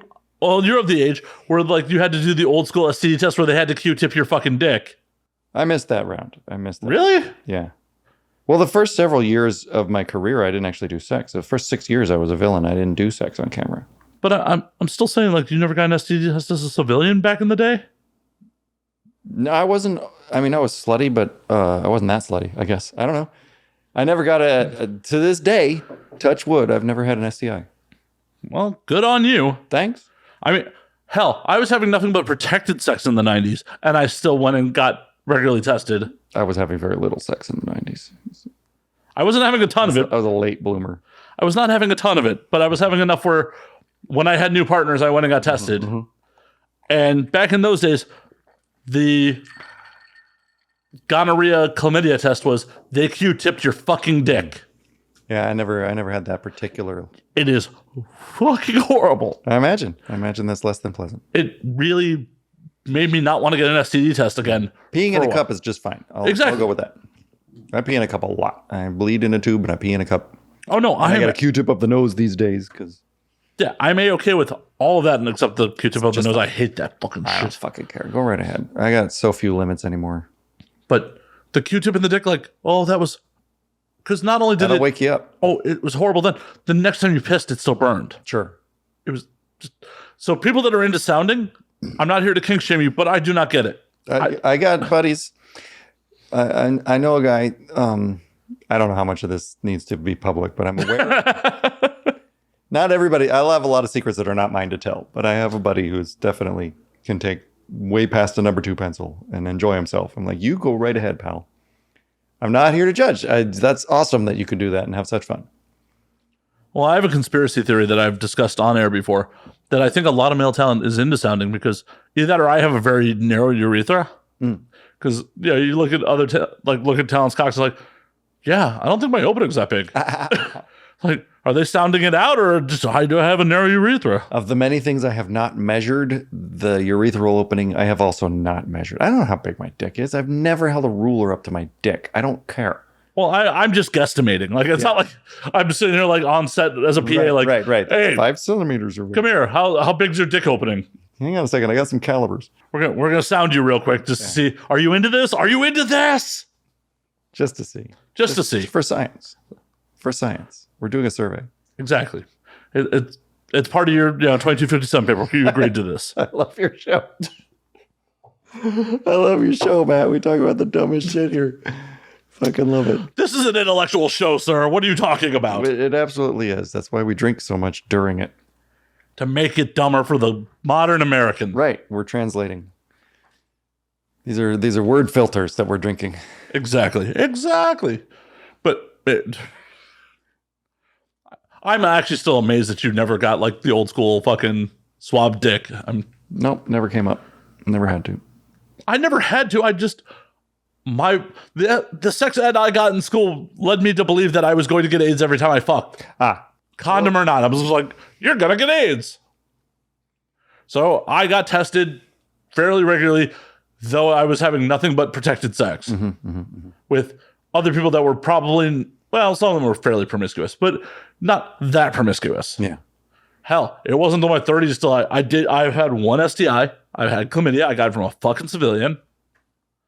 And I wasn't even upset about it, except that she took no ownership from the situation. Right. You can be polite about it. It's like, hey, you should be aware this happened, and you're the only person that possibly could have been involved. You should go get checked. Yeah, and that's exactly what happened. Like, we weren't even seeing each other anymore. Yeah. I hear up like, yo, I came back dirty. You probably should go get tested. Yeah. And you got the classic response of, nuh-uh. Her response was, oh, I came back clean. You obviously got blackout drunk and fucked somebody else. Obviously. Though she admitted that she had done a round of antibiotics for a lung infection. Okay. And she's like, but those weren't antibiotics for chlamydia. I'm like, yeah, that's not how antibiotics work. No judgment, but please just... it's just a fucking porno cold. I'm not upset about it. It's 2 weeks vacation for the average working person. Yeah, it was no big deal. I had to stop drinking for 9 days. That would have been harder for me to deal with, to be honest. I guess, if nothing else, I'm glad I've not had an STI, so I didn't have to stop drinking for 9 days in a row. I'm not sure I could... I don't drink every day. I'm not a fucking lush, but that'd be a long time to go without even a shot. Yeah, I mean, it kind of sucked. I also had to turn down sex with someone else because, like, when I got my results, I literally was out on, like, a breakfast date with someone who wanted to hook up. Right. You're like, well, let's take a rain check. I'm like, because I'd just gone to the clinic, and when they saw my urine sample, they're like, we're just going to give you antibiotics now. Just in case. Just in case. Because we're sure. Yeah, they just looked, they eyeballed my urine. Well, like, I was symptomatic. Sure. Thankfully, I was symptomatic. Because, fun fact, folks, 75% of women and 50% of dudes are asymptomatic with chlamydia. That's why you get tested, because you can transfer it without knowing. They're like, here's your antibiotics. And, like, I went out on this breakfast date, we came back to my place to just hang out, and she just, like, starts kind of rubbing me. I'm like, yo, I'm doing a round of antibiotics. I'm pretty sure I'm just be safe. Let's be cool here. She's like, but I'm like, and thankfully, thank you, but I got this here dildo you could use if you want. Right. I has hands. I remember in my early 30s, I got a vasectomy. I was just like, the window has closed as far as my willingness to create offspring. And if I really, really changed my mind, that's reversible. I ponied up. I didn't even have health insurance. I just went in and paid for it. I'm like, how much was it? I don't fucking remember. Not that much. Guys don't understand what a horrible burden we are on women. Like, everybody should just get a vasectomy at 16 and have it reversed if they have a consenting partner who wants a child. Like, that should just be worldwide law. Men should not be able to procreate without intention. But that week, the doctor gives me these fucking painkillers. Like, I have these very mild painkillers. I'm like, well, could I take them with alcohol? He's like, yeah, probably. I'm like, then they're not painkillers. I'm just going straight to the rum. I'm not even taking these. They're Tic Tacs. Fuck that. Honestly, I probably should schedule myself a vasectomy like this year. Do it. You take 2 weeks. It's like a chlamydia. Like, take 2 weeks off. You'll have like 2 days when you're like, I need some ice and to not stand up. And by the third day, you're like, yeah, this is already pretty okay. And by the fifth day, you're like, I could cream pie all I want. Me and Xander Corvus were talking about this on a stream recently. I've never met Xander. I like saw him at AVN one year. I'm like, dude, you're Xander Corvus. And Xander's great. I've always heard nice things. We actually, on most Sundays, help raise money for a sex worker mutual aid based out of Vegas. That's cool. Awesome. Yeah, we Twitch stream and help raise money for Suede Vegas. That's bitching. Well, the next time you see him, tell him I think he's all right. I will do so. Sorry, I interrupted your story. So you were talking with Xander. We were talking about doing brosectomies, like making a whole day, like bro day. Yeah. Like making a whole bro day and then going and get vasectomies together. Let's just go. We'll make it I think we should normalize that as a society. Brosectomies. Something to be proud of. Like I can now, I mean, STI tests notwithstanding, you can just fucking come inside people. And so many girls that I work with are like, wait, I want a cream pie. You had a vasectomy? I want a cream pie. Like so many girls love having people come inside them, just won't risk, even on birth control, won't risk pregnancy. I'm like, I'm safe. And they're like, yeah, I want a cream pie. Oh, I know it. And I'm technically not. What better advertising could there be? Like, sure. You do this and girls will beg you to come inside them. Like it writes itself. It does. But I think we should normalize like full on brosectomies. Like dudes get together, like make a day of it. Yep. All 6 of us, all 12 of us are going in. Line us up in a row. We'll be sitting. But we're gonna go out, like have a nice meal, like fucking make a whole fucking day of it, and then get our vasectomies. Hell yeah. That should be a new fucking norm. The brosectomy. Yeah. And you get a tattoo of some kind that is a symbol that means you are now recreational only. No longer procreation. A swimmer with a broken tail? Swimmer with a broken tail, something like that. Like a yin yang with a little cross across it or something. I don't know. It's safe for me to come inside you. I'm going to pop. I mean, I don't want to be super shallow, but that is alone a good enough reason. Not paying 18 years of child support is a good reason. Another very good reason. Very good reason. Unwanted children are very expensive. I just heard. I mean, wanted children are very expensive too. Oh my God. They're very expensive. I thought cats were expensive. Right? Like, I don't want someone to come like try to take my stuff in 18 years. Oh my God. And call me an asshole. And that's going to happen either way. But yeah, if I fathered you or not, then some people are going to come and call me an asshole. But people you can't just punch out. Oh, you can definitely punch out your child. It builds character. They'll write a book is the thing. Cool. They're self-sufficient then. Hope it's good. I hope it sells. I want some of that. Yeah. I'm just hoping to live a good enough life that my caretakers will put me in a good home and smuggle booze in for me. Sadly, I don't think good homes exist. They do. I put my father-in-law in a really good home. And we smuggled booze in for him. Kept him happy to the very end. See, I put my father in what was supposed to be a good home, and he was dead within 5 months of being there. No, this place was a fucking cruise ship on the land. Like, they had fucking parties and shit. Like, they were up until 6 a.m. dancing and being pre-boomer, best generation octogenarians. Talk about chlamydia, though. They were spreading it everywhere. We had to come in and teach them some stuff about safer sex practices because these fucking senior citizens were just, everybody was fucking everybody. It was hilarious. How did the chlamydia get in there in the first place? One drunken sailor. I don't know. Did some fucking nurse fuck somebody? Well, you think about that generation and how often they didn't get tested. These are pre-boomers. You'd think, like, on intake, they would test them for everything. They did not. That's dumb. That's fucking dumb. I suppose. Well, you'd think, like, hey, we're going to put you in this fucking petri dish. Like, we should fucking test you for everything as you come in. But even professionals whose job is caretaking for senior citizens don't believe that they're sexually active beings. And you're wrong. They are. Your grandparents are fucking right now. Unfortunately, well, I hope not. They're dead. Well, that'd be weird if your grandparents were fucking. Yeah, I think they're in separate holes.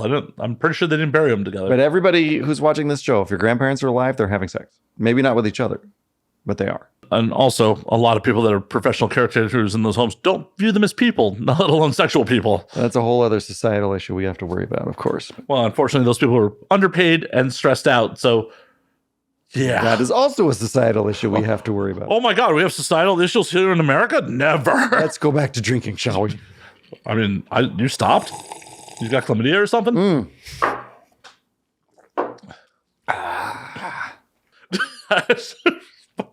Tim's like, I don't even know what to do with that. We'll just stop there. Like, that was horrible, Matt. That was absolutely horrible. I love your show. I love being here, man. We have the funnest conversations. Oh, it's always a blast. And it's so much better in person. Oh my God. We did one on the Zooms and it was cool. It was good to see you, man. It was absolute. And I didn't have to drive home, so I drank a lot more than I'm drinking right now. That's true. I know that flask wouldn't even do a dent. No. This flask is still mostly full. Well, even if you kill the whole thing, you'll be fine. Well, I don't know if you remember this, but the last time I was in your apartment and we did it. Oh yeah, you had to hang for a little. I had to hang around. I'm like, I cannot see straight. I'm not getting my car right now. I hung out for like an hour afterwards. You're not the first or last guest to have that happen. We tend to recommend Ubering here. Yes. Difference being, I'm not going to have sex with you while I'm waiting to sober up. But I mean, that rarely happens. It does happen on occasion. You said rarely, not never. I'd like to think those are not drunk decisions. Consenting adults. You know what? You could be too drunk to drive, but still be sober enough to consent. There is a golden window there. There is a golden window. Maybe a poor decision, but a real decision. I mean, that's what I'm here to be, a poor decision. I understand. I do. I don't think anyone's ever been like, yeah, that was the right choice. That was the right. I'm sure people have. He's snoring. I can't sleep now. That's when you know leave, but that doesn't mean it was a bad thing to do. Dude, girls love a dad bod. You said it yourself. I'm well aware. I mean, that's why it's still gray. Right? Oh, I'm so gray now. I don't know if you can see this on your show, but I am. I was tweeting when my birthday was last week. I'm like, yep, I've gone from creepy evil bastard to creepy evil old bastard, and I'm actually okay with that. That's just fine. There's still a niche for me. There's enough girls that are into silver foxes in my line of work. When you sell your house for a couple million, then they'll really be into you. Well, we'll see. We'll see. If I'm able to stand up by then. You don't have to stand up. Pull a JFK. Be like, I have back issues. You got to do all the work, girl. You got to do all the work. You came on to me.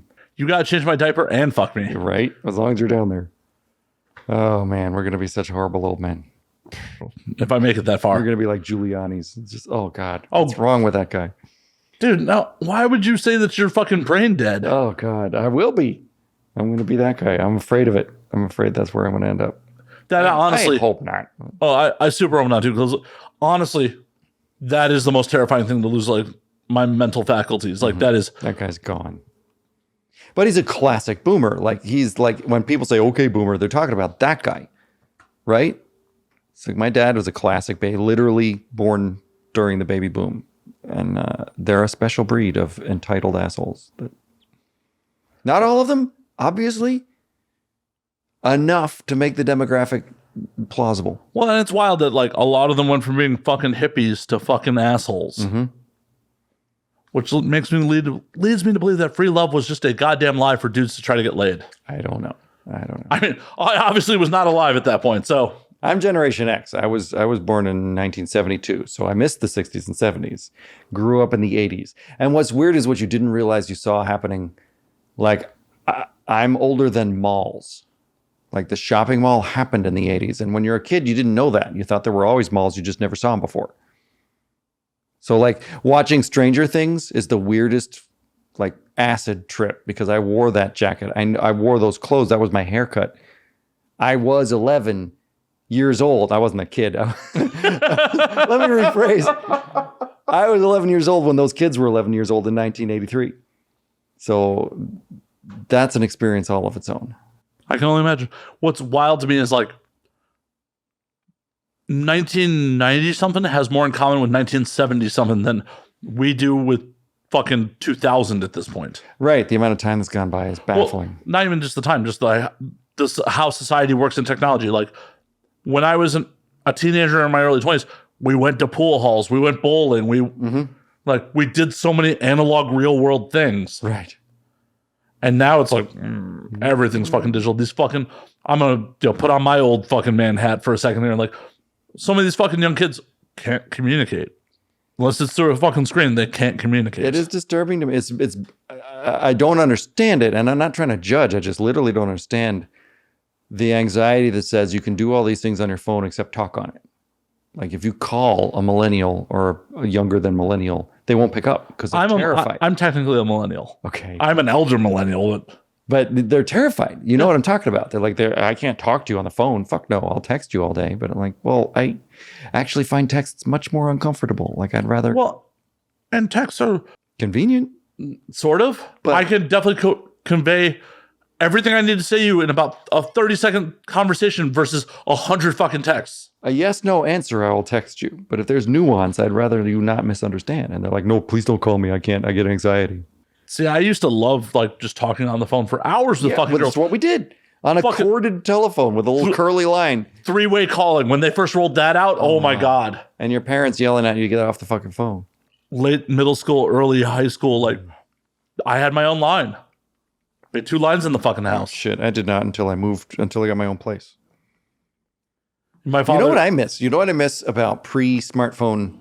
I miss from my youth is the arcade. oh, fuck yeah. Standing in front of a wooden box with a TV screen in it and a joystick built into it and putting quarters into it to keep playing an arcade. And if you're good enough, you could make $5 last an afternoon. I'm an old school fighting game kid, so you put a quarter down to challenge the guy.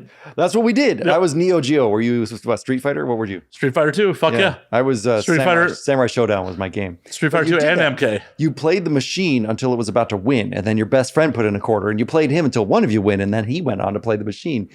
A quarter could last you like 2 hours that way. Yeah. I fucking love that shit. And now it's just apps on your phone, and that's fine.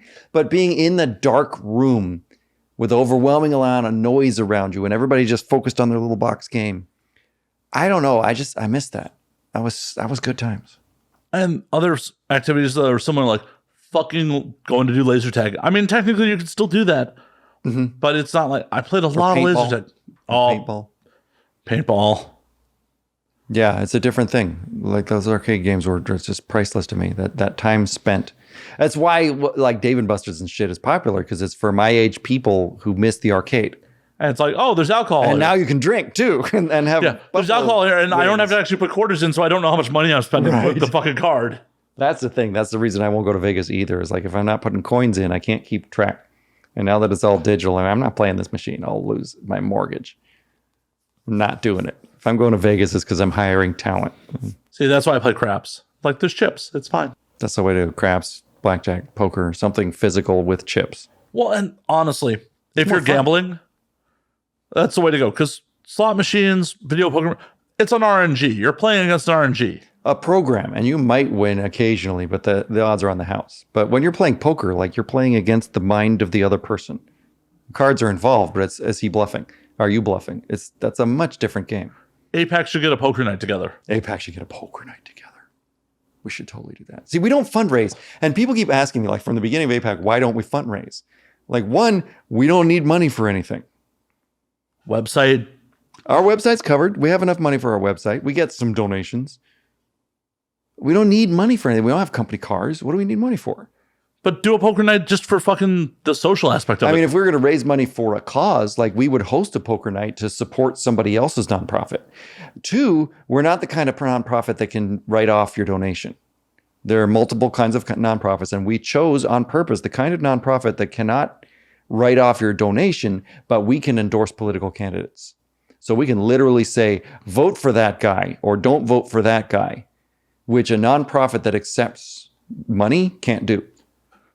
Churches do it all the time illegally. Fuck it. Yeah, but we thought it was more important. We wanted to be able to say, if you live in this region, you should vote for this person. They respect sex workers' rights. If you live in this region, you should vote against that person or measure. It's bad for you. We thought that was more important to our mission. And we don't need money. What do we need money for? We don't do anything that costs money. And we're not here to make ourselves money. We're all volunteers. We do porn for money. And everybody's just like, why don't you raise money? It's like, we don't need money. You should do a poker night for funsies. That we will do.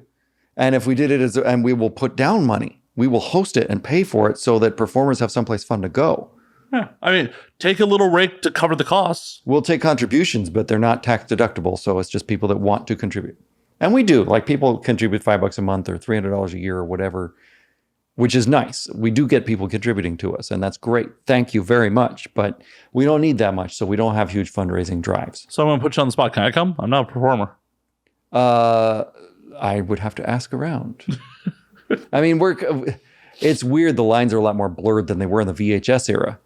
And I'm old enough that my first porn was on VHS.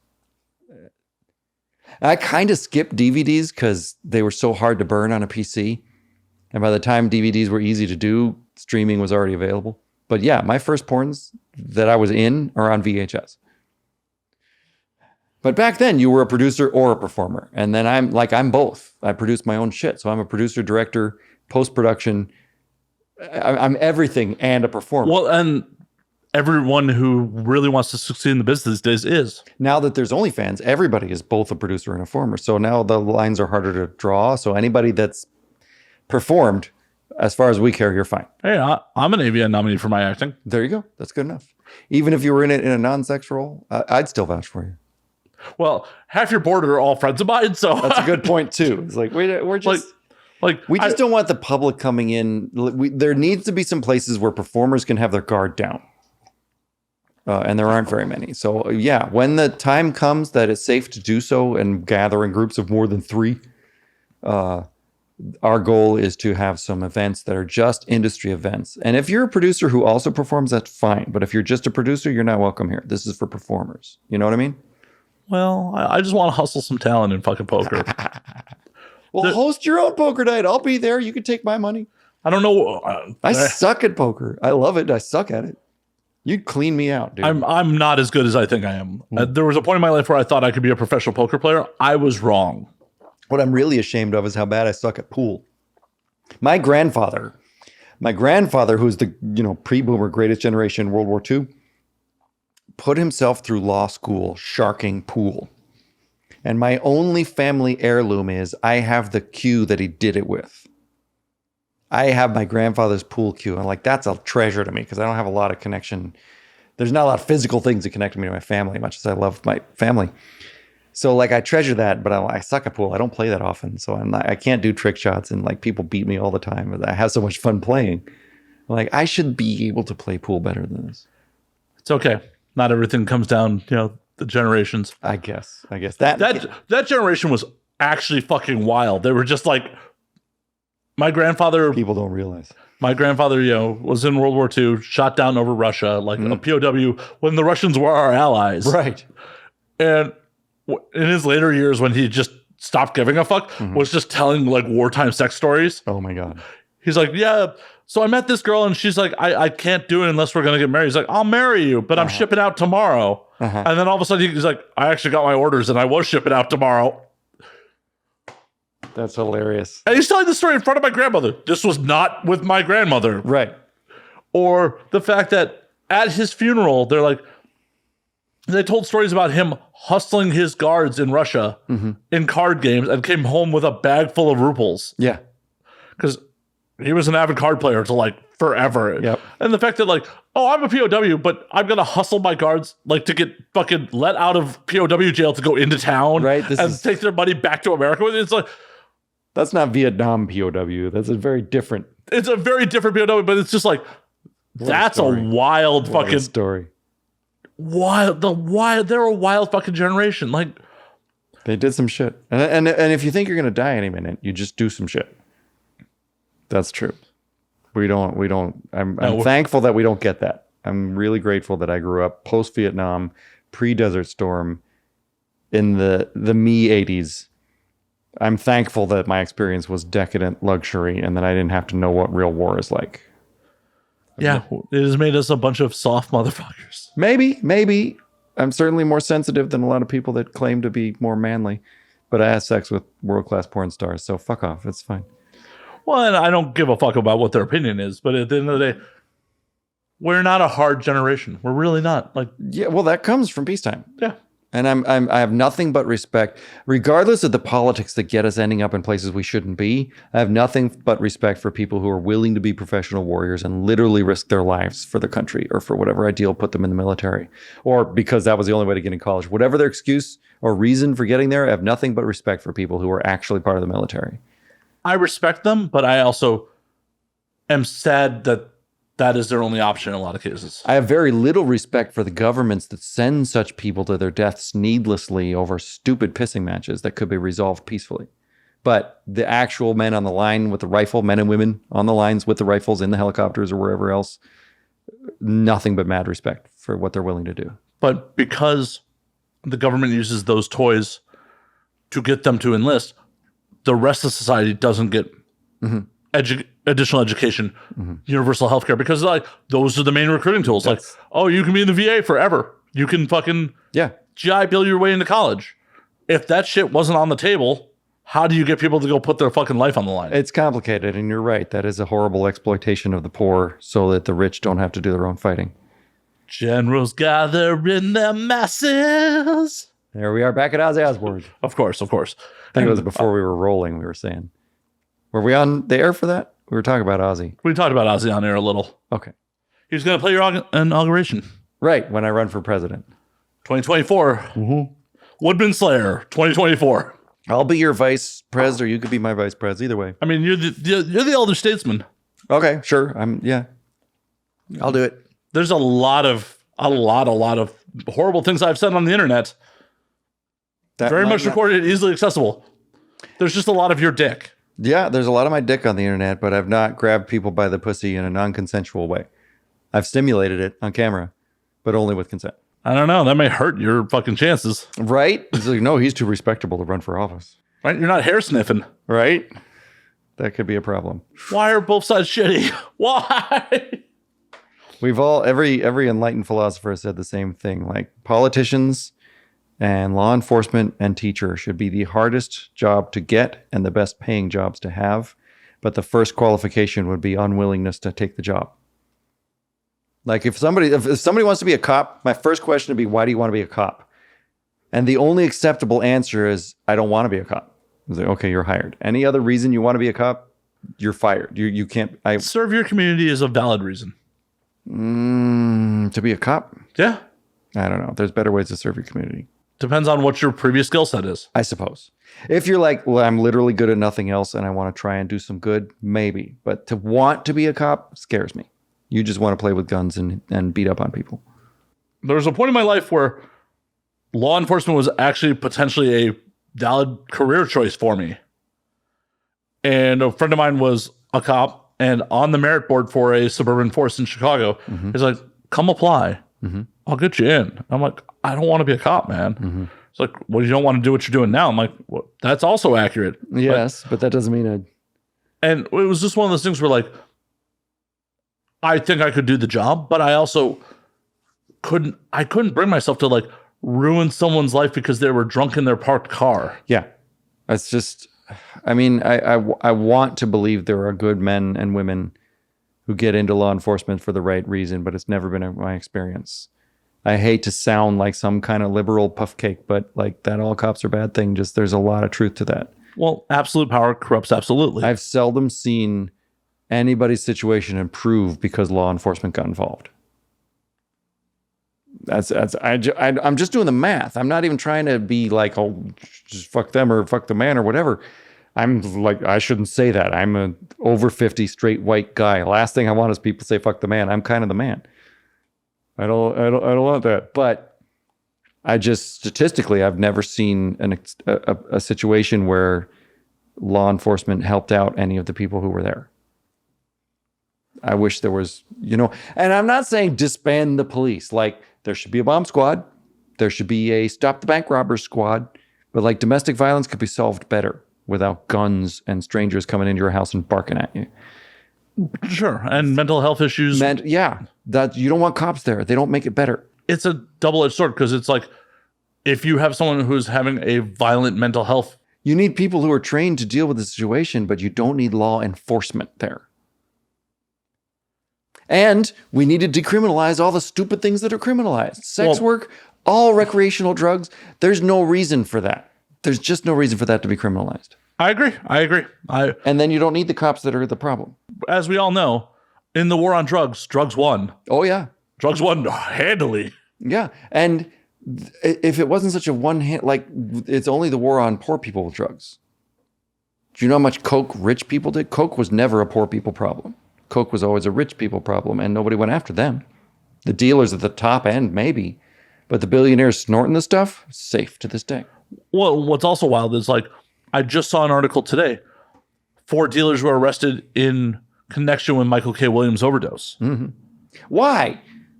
Like, I saw the headline too. It's like, do you think that's what he wanted? He was a grown up. He made some decisions. It went poorly, but... Well, they laced the shit with fentanyl. Okay, well, that's unfortunate, but... he still made decisions. And if it was decriminalized, it could be regulated and like, oh, hey, you could safely do heroin. Well, safely to a degree, and safer. And should those guys be arrested or should they be sued? But also, here's the thing. Would anyone have given a fuck to go arrest them if Michael K. Williams was not Michael K. Williams? Right. Celebrity makes a big difference too. But my point is those guys don't need to go to jail necessarily, but his family should be compensated. Like they should sue those people that laced those drugs with fentanyl for sure. And they'd get damages if this wasn't already criminalized and so complicated. If it was they may still be able to. If it was decriminalized, and it's like we can skip the whole criminal trial and just go straight to you poisoned that guy and we're going to take all your money. That's a much more but also in that situation, it probably still should be criminalized. Like, hey, if I fucking laced your Coca-Cola with a fucking foreign substance, go after them for that. But the fact that it's heroin, who cares? Right, exactly. You sold me a tainted product. I love your show. How did we get here? I would have to go back to the tape to read. I would have to go back to the tape to retrace these steps. We bounced a little. I have no idea if people listen to your show or not. I hope so, but I don't care. We're having a good conversation. Ouch! Do they? I don't know. People fucking listen to this show. Good. I'm glad to know that. No, I've only been doing it 6 years just for me and you, Tim. I don't know. Tim's like, I don't even listen to this shit. I don't watch my own porn. I don't. Yeah, I have other guests on besides you. You could watch them. Really? I thought only these 4 episodes ever. Really? Yeah. Just kidding, dude. That's right. I just keep reskinning it. I actually am using VFX to put your face on other people. That makes sense. It's all the same interview over and over again. And I just switch the order of the sentences so it looks like a new show. That's a lot of post work on this. A lot of post work. How'd you make my tits look so good? It's just amazing. Fucking just CGI, man. Yeah, I'm a wizard. Hire me. I'm just saying, I hope people are enjoying this, but mostly I'm just having a fun conversation. Well, that's all at the end of the day, I care about. Like, I feel if the audience feels that we're having a good time, hopefully they're having a good time. I just don't want to bring them down with a whole, decriminalize this and cops are bad that. I'm sorry. We'll go back to boobs and shit. Hold on. We'll be right back. But it's fucking important. Like, I have such an inferiority complex. I think people are only here because I tie girls up. I'm always surprised when that's not true. Hey, at the end of the day, much like my sexual partners, I don't care why you're here. I'm just happy you're here. Well put, sir. Well put indeed. You don't have to think about it so hard. I'm overanalyzing. I'm like, is this good for your ratings? Am I bringing your show down? I know. You were like, I'm going to bring a girl. I'm like, you don't have to bring a girl. I know. Like, literally, I don't know if you all know this, but like every time Matt has ever invited me to his show, I'm like, I got to bring somebody with tits. They don't want to talk to me. And he's like, no, I want to talk to you. I'm like, really? I'm very insecure, like all of us are. Speak for yourself, sir. Except you, of course. I am way, way too secure than I should be. I mean, at times I'm quite arrogant, but as far as like, you want to talk to me, not the girl, I'm baffled I have fans. I think they're just here for the girls. And then every now and then somebody's like, I love your work. Like, I'll tell them, follow this amazing girl. And like, well, since you said so, I'm like, wait, you were following me, but you weren't following her? And that stops me in my tracks every time. People recognize passion. I guess. I'm so grateful. They recognize the honesty and the passion that, like, hey, you give a fuck about your work, your art. I hope I'm good at it, but I do give a fuck. And that's why, like, when I'm bragging, I'm mostly like, you should check these girls out. Even if you don't buy the stuff that I did with them, you should check them out. These are amazing young ladies doing amazing, amazing work. I think people see the sincerity. They see it. They see it and they're like, oh, shit. Tim gives a fuck about his product. Tim gives a fuck about what he's doing. He wouldn't be doing it 26 years if he didn't give a fuck about it. He's not just going through the motions to collect a paycheck. And I still don't know who nominated me behind my back for APAC board, but I guess some people understood that too. I give a fuck and I'm not going to quit. I will help. If I can help, I'll help. So you were right. Whoever you are, you fucking bastard. You still can't find out now that you're on the board? Nobody will fess up to who nominated me. Somebody nominated me for board 3 years or however many years ago. I know. You were on the board like last time you were on here. Shit. Yeah. And we used to have a 1-year term. And then I was like, dude, that means the board gets flushed every year and we have to start over. So I convinced the board to change it to a 2-year term and stagger it so that at most 3 of us don't run for re-election at a given time. So at least 2 of us still know what was happening a month ago. Yeah, that makes perfect sense. And then we did it perfectly legal. I looked it up. I dotted every I and crossed every T. hostile takeover of our own group. I'm like, why do we have elections? Why do we even have members? And everybody looked at me like, what do you mean, why do we have members? I'm like, why do we have members? We don't charge a membership fee. And like every now and then some wingnut will appear out of nowhere thinking APAC is some kind of a power position and get all their fans to forge adult performer memberships and vote them into the board, and then it goes poorly. So like, why don't we just not have elections? And I looked it up, and it's according to the state of California, like the board can simply decide not to have members anymore if we don't have paid members anyway.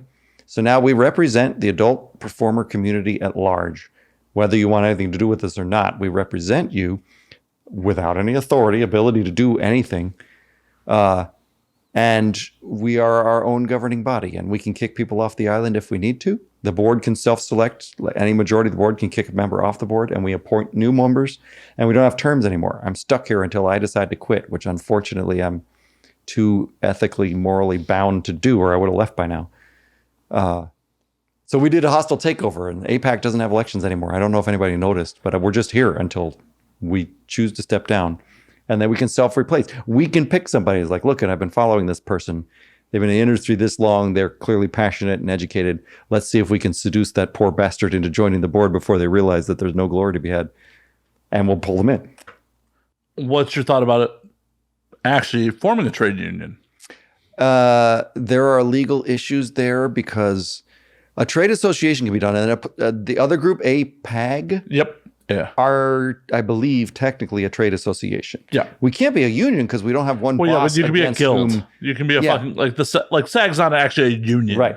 So they perform that function, and we don't want to compete with them. But are they? I'm not here to judge or say how well or poorly they're doing. But if your Instagram gets shut down, go talk to them. They're really good at getting people's Instagram back. Or if your OnlyFans gets shut down, go talk to APAC. They're really good at getting those back. We cooperate, their board and ours. Like if we all need to go speak to Cal OSHA or LA City Council or county or state or whoever, we all send representatives together because we all have the same aim to not get shut down. They have their function, and I don't know. I think they're doing it well. I don't keep tabs on them. But we're not in competition with them. We are solely about giving performers the tools and education they need to be happier, healthier, safer performers. That's only recent. I did that in the last 3 years. That was me. But as a performer or producer, why would you not be a member of that, association? Me? Because Yeah. I have a limited budget and they charge a membership fee. Fair enough. Literally, that's the only reason. I have a limited budget, and I don't see the benefit in myself personally joining that group, so I haven't. But I'm not saying don't. I'm not saying anybody else shouldn't. I'm just saying I haven't. It's fine with me. I'm not here to badmouth anybody. And again, I can't say whether they're doing well or poorly because it's not my job, nor do I have time to keep tabs on how well they're doing with their mission. I know we're not in competition, and we were at one time. There was some bad blood there for a little while. I hope I was instrumental in smoothing that over. And at least at this time, we are calmly, amicably cooperating from different directions towards the same aim. Free Speech Coalition, we've never really had a problem with them. They have a reputation for, when it comes down to it, siding with producers rather than performers. That's an undeserved reputation, but they have it, and I'm not really going to tilt at that windmill. They're here to help everybody, but they take a lot of money from production. Like MindGeek gives them a lot of money. A couple other people give them a lot of money. So everybody thinks they're in producers' back pockets, and I can't stop that. Well, unfortunately, traditionally in the industry, the producers are the ones with the money. Yeah. So go figure. They're the ones that fund Free Speech Coalition.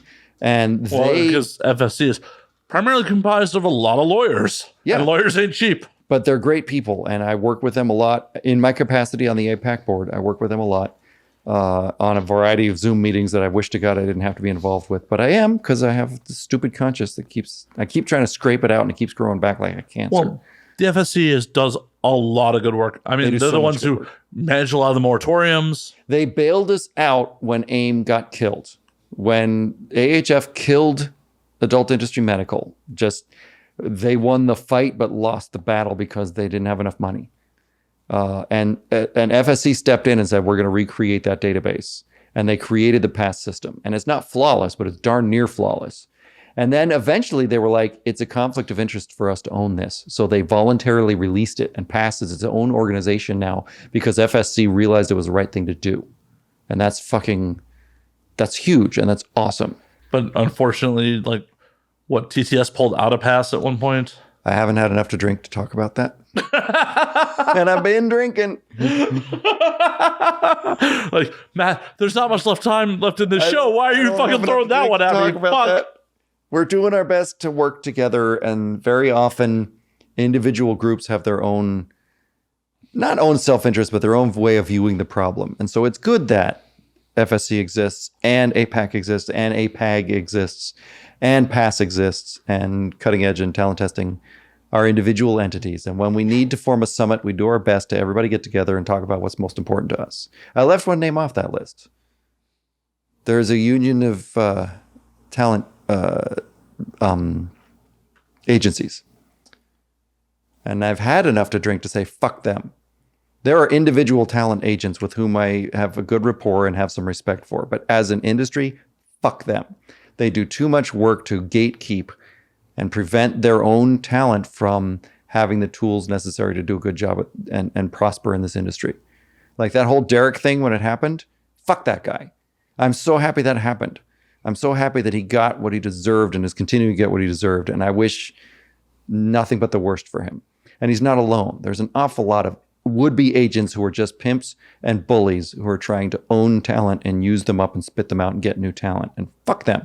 So we're giving those talent the tools and knowledge to thrive with or without their agents, which means the agents are going to have to do their jobs, which doesn't hurt people like Mark from ATM or Spiegler or the agents who do a good job looking out for their girls. And if it kills everybody else, fuck them. I'll piss on their graves.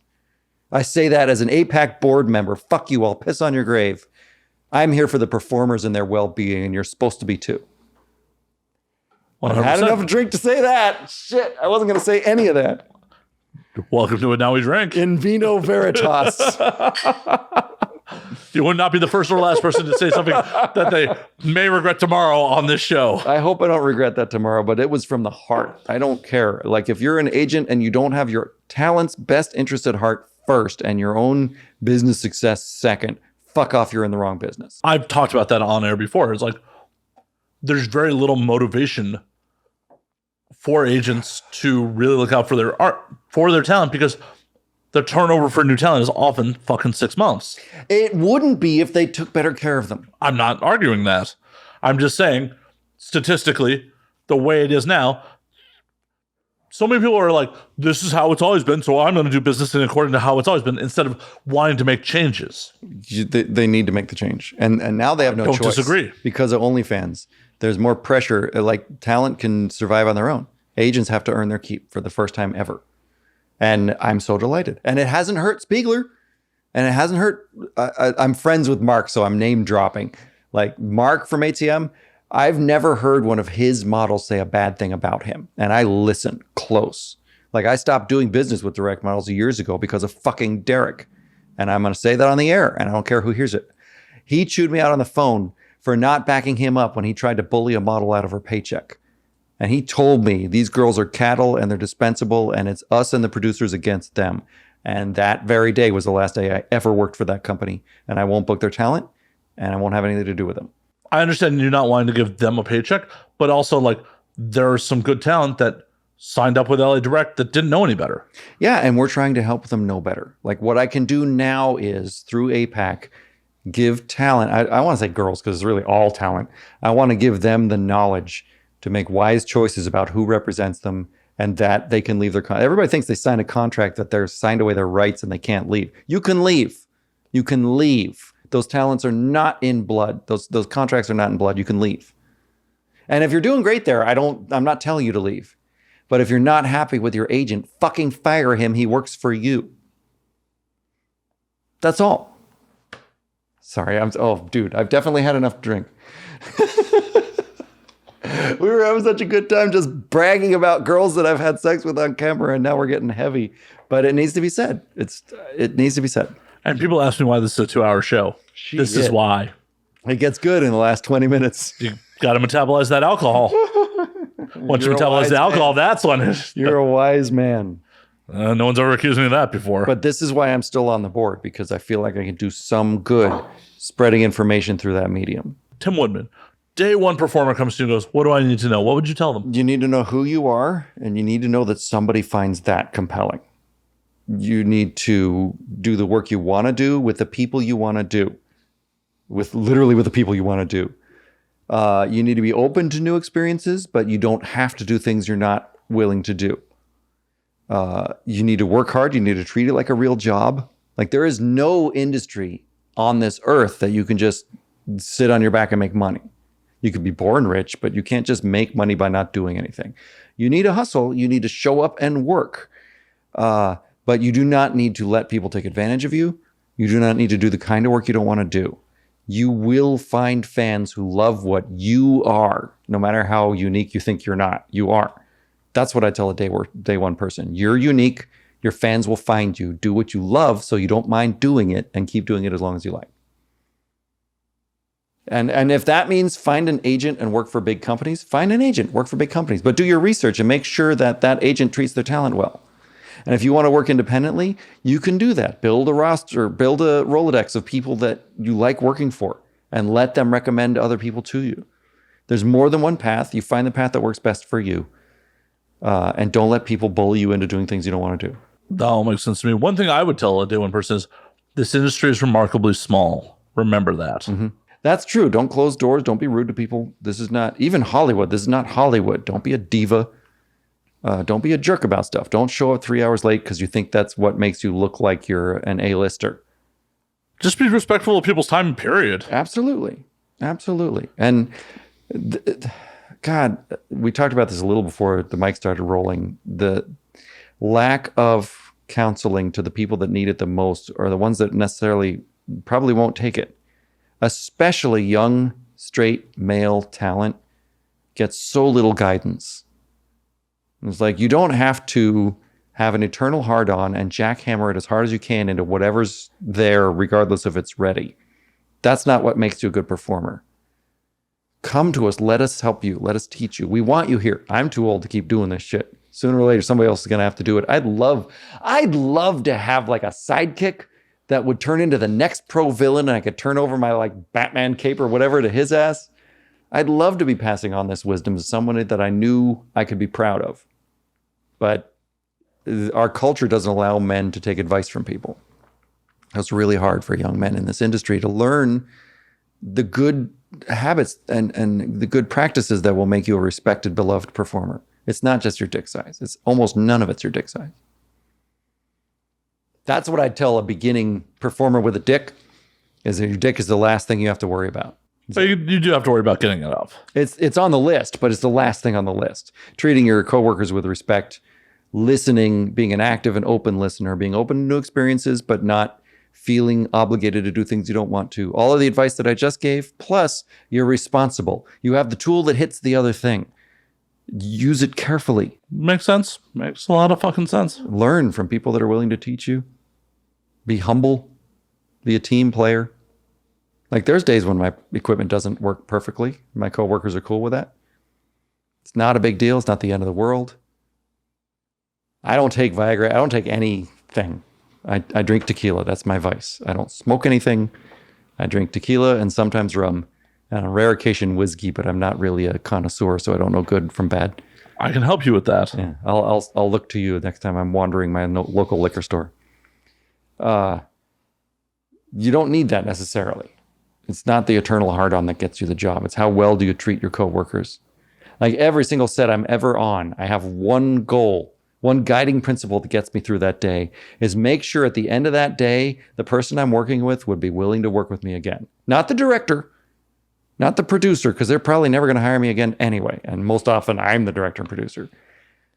I want to make sure that the person, in my case, the young lady, because I work with women, but whoever you're working with, make sure that at the end of the day, they're like, yeah, I'd work with that guy again.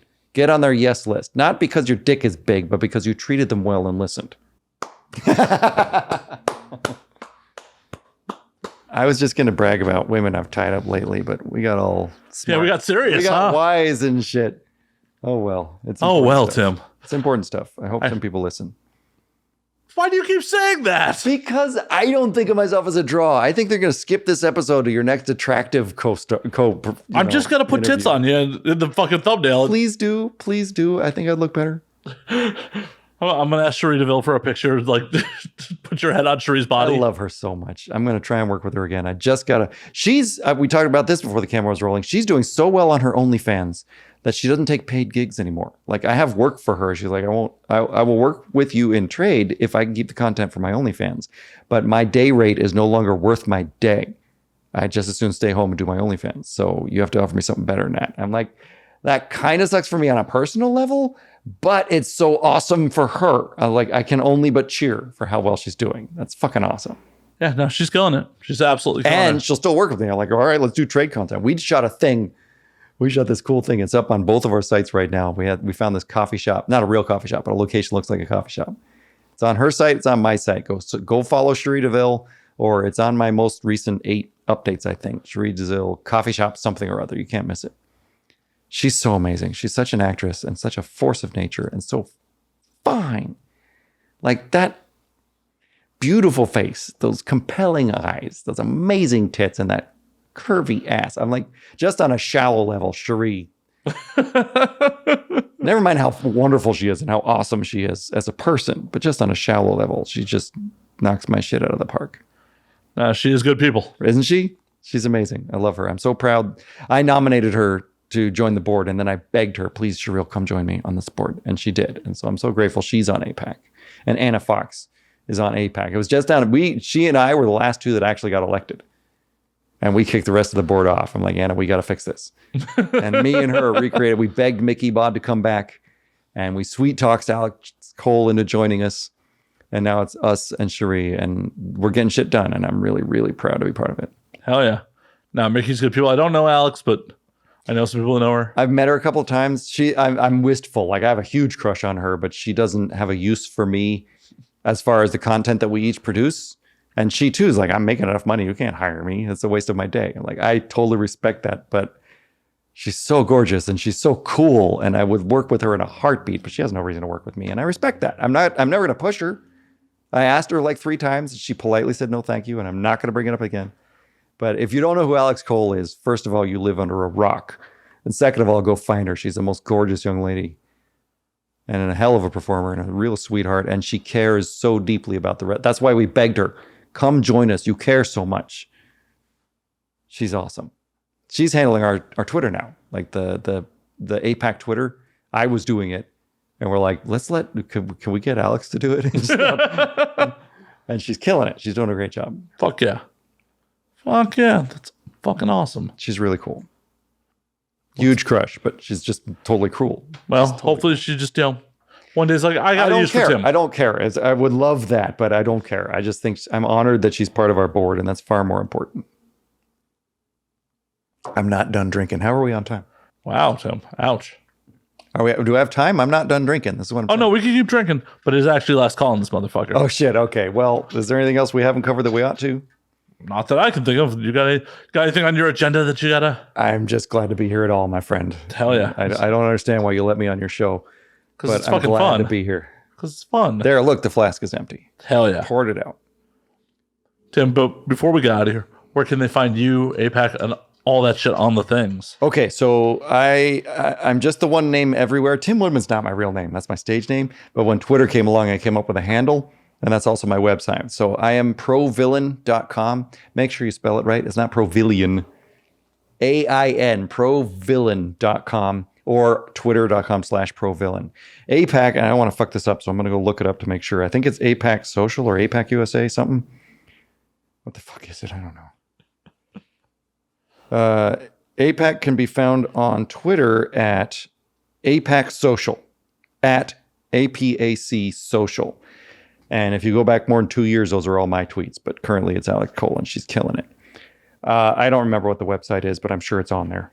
Just Google APAC. Just Google it. You're not stupid. You're listening to this show. You obviously have some brains in your head. You can find it. I have faith in you, dear listener. Fuck yeah, Tim. It's always a pleasure. It's such a good time with you, my friend. One more. Cheers. Cheers, Matt. Thanks for having me. My Thank pleasure. you all for watching and listening. And in case, for whatever reason you don't know, as always, you can find me at Matt_Slayer on Twitter, Matt Slayer on Instagram, Matt F. Slayer on Facebook, twitch.tv/Matt F. Slayer, the Patreon at patreon.com/Matt Slayer. You can find the podcast at And Now We Drink on Twitter, and Now We Drink _ on Instagram. And until next week, drink up, motherfuckers. Cheers.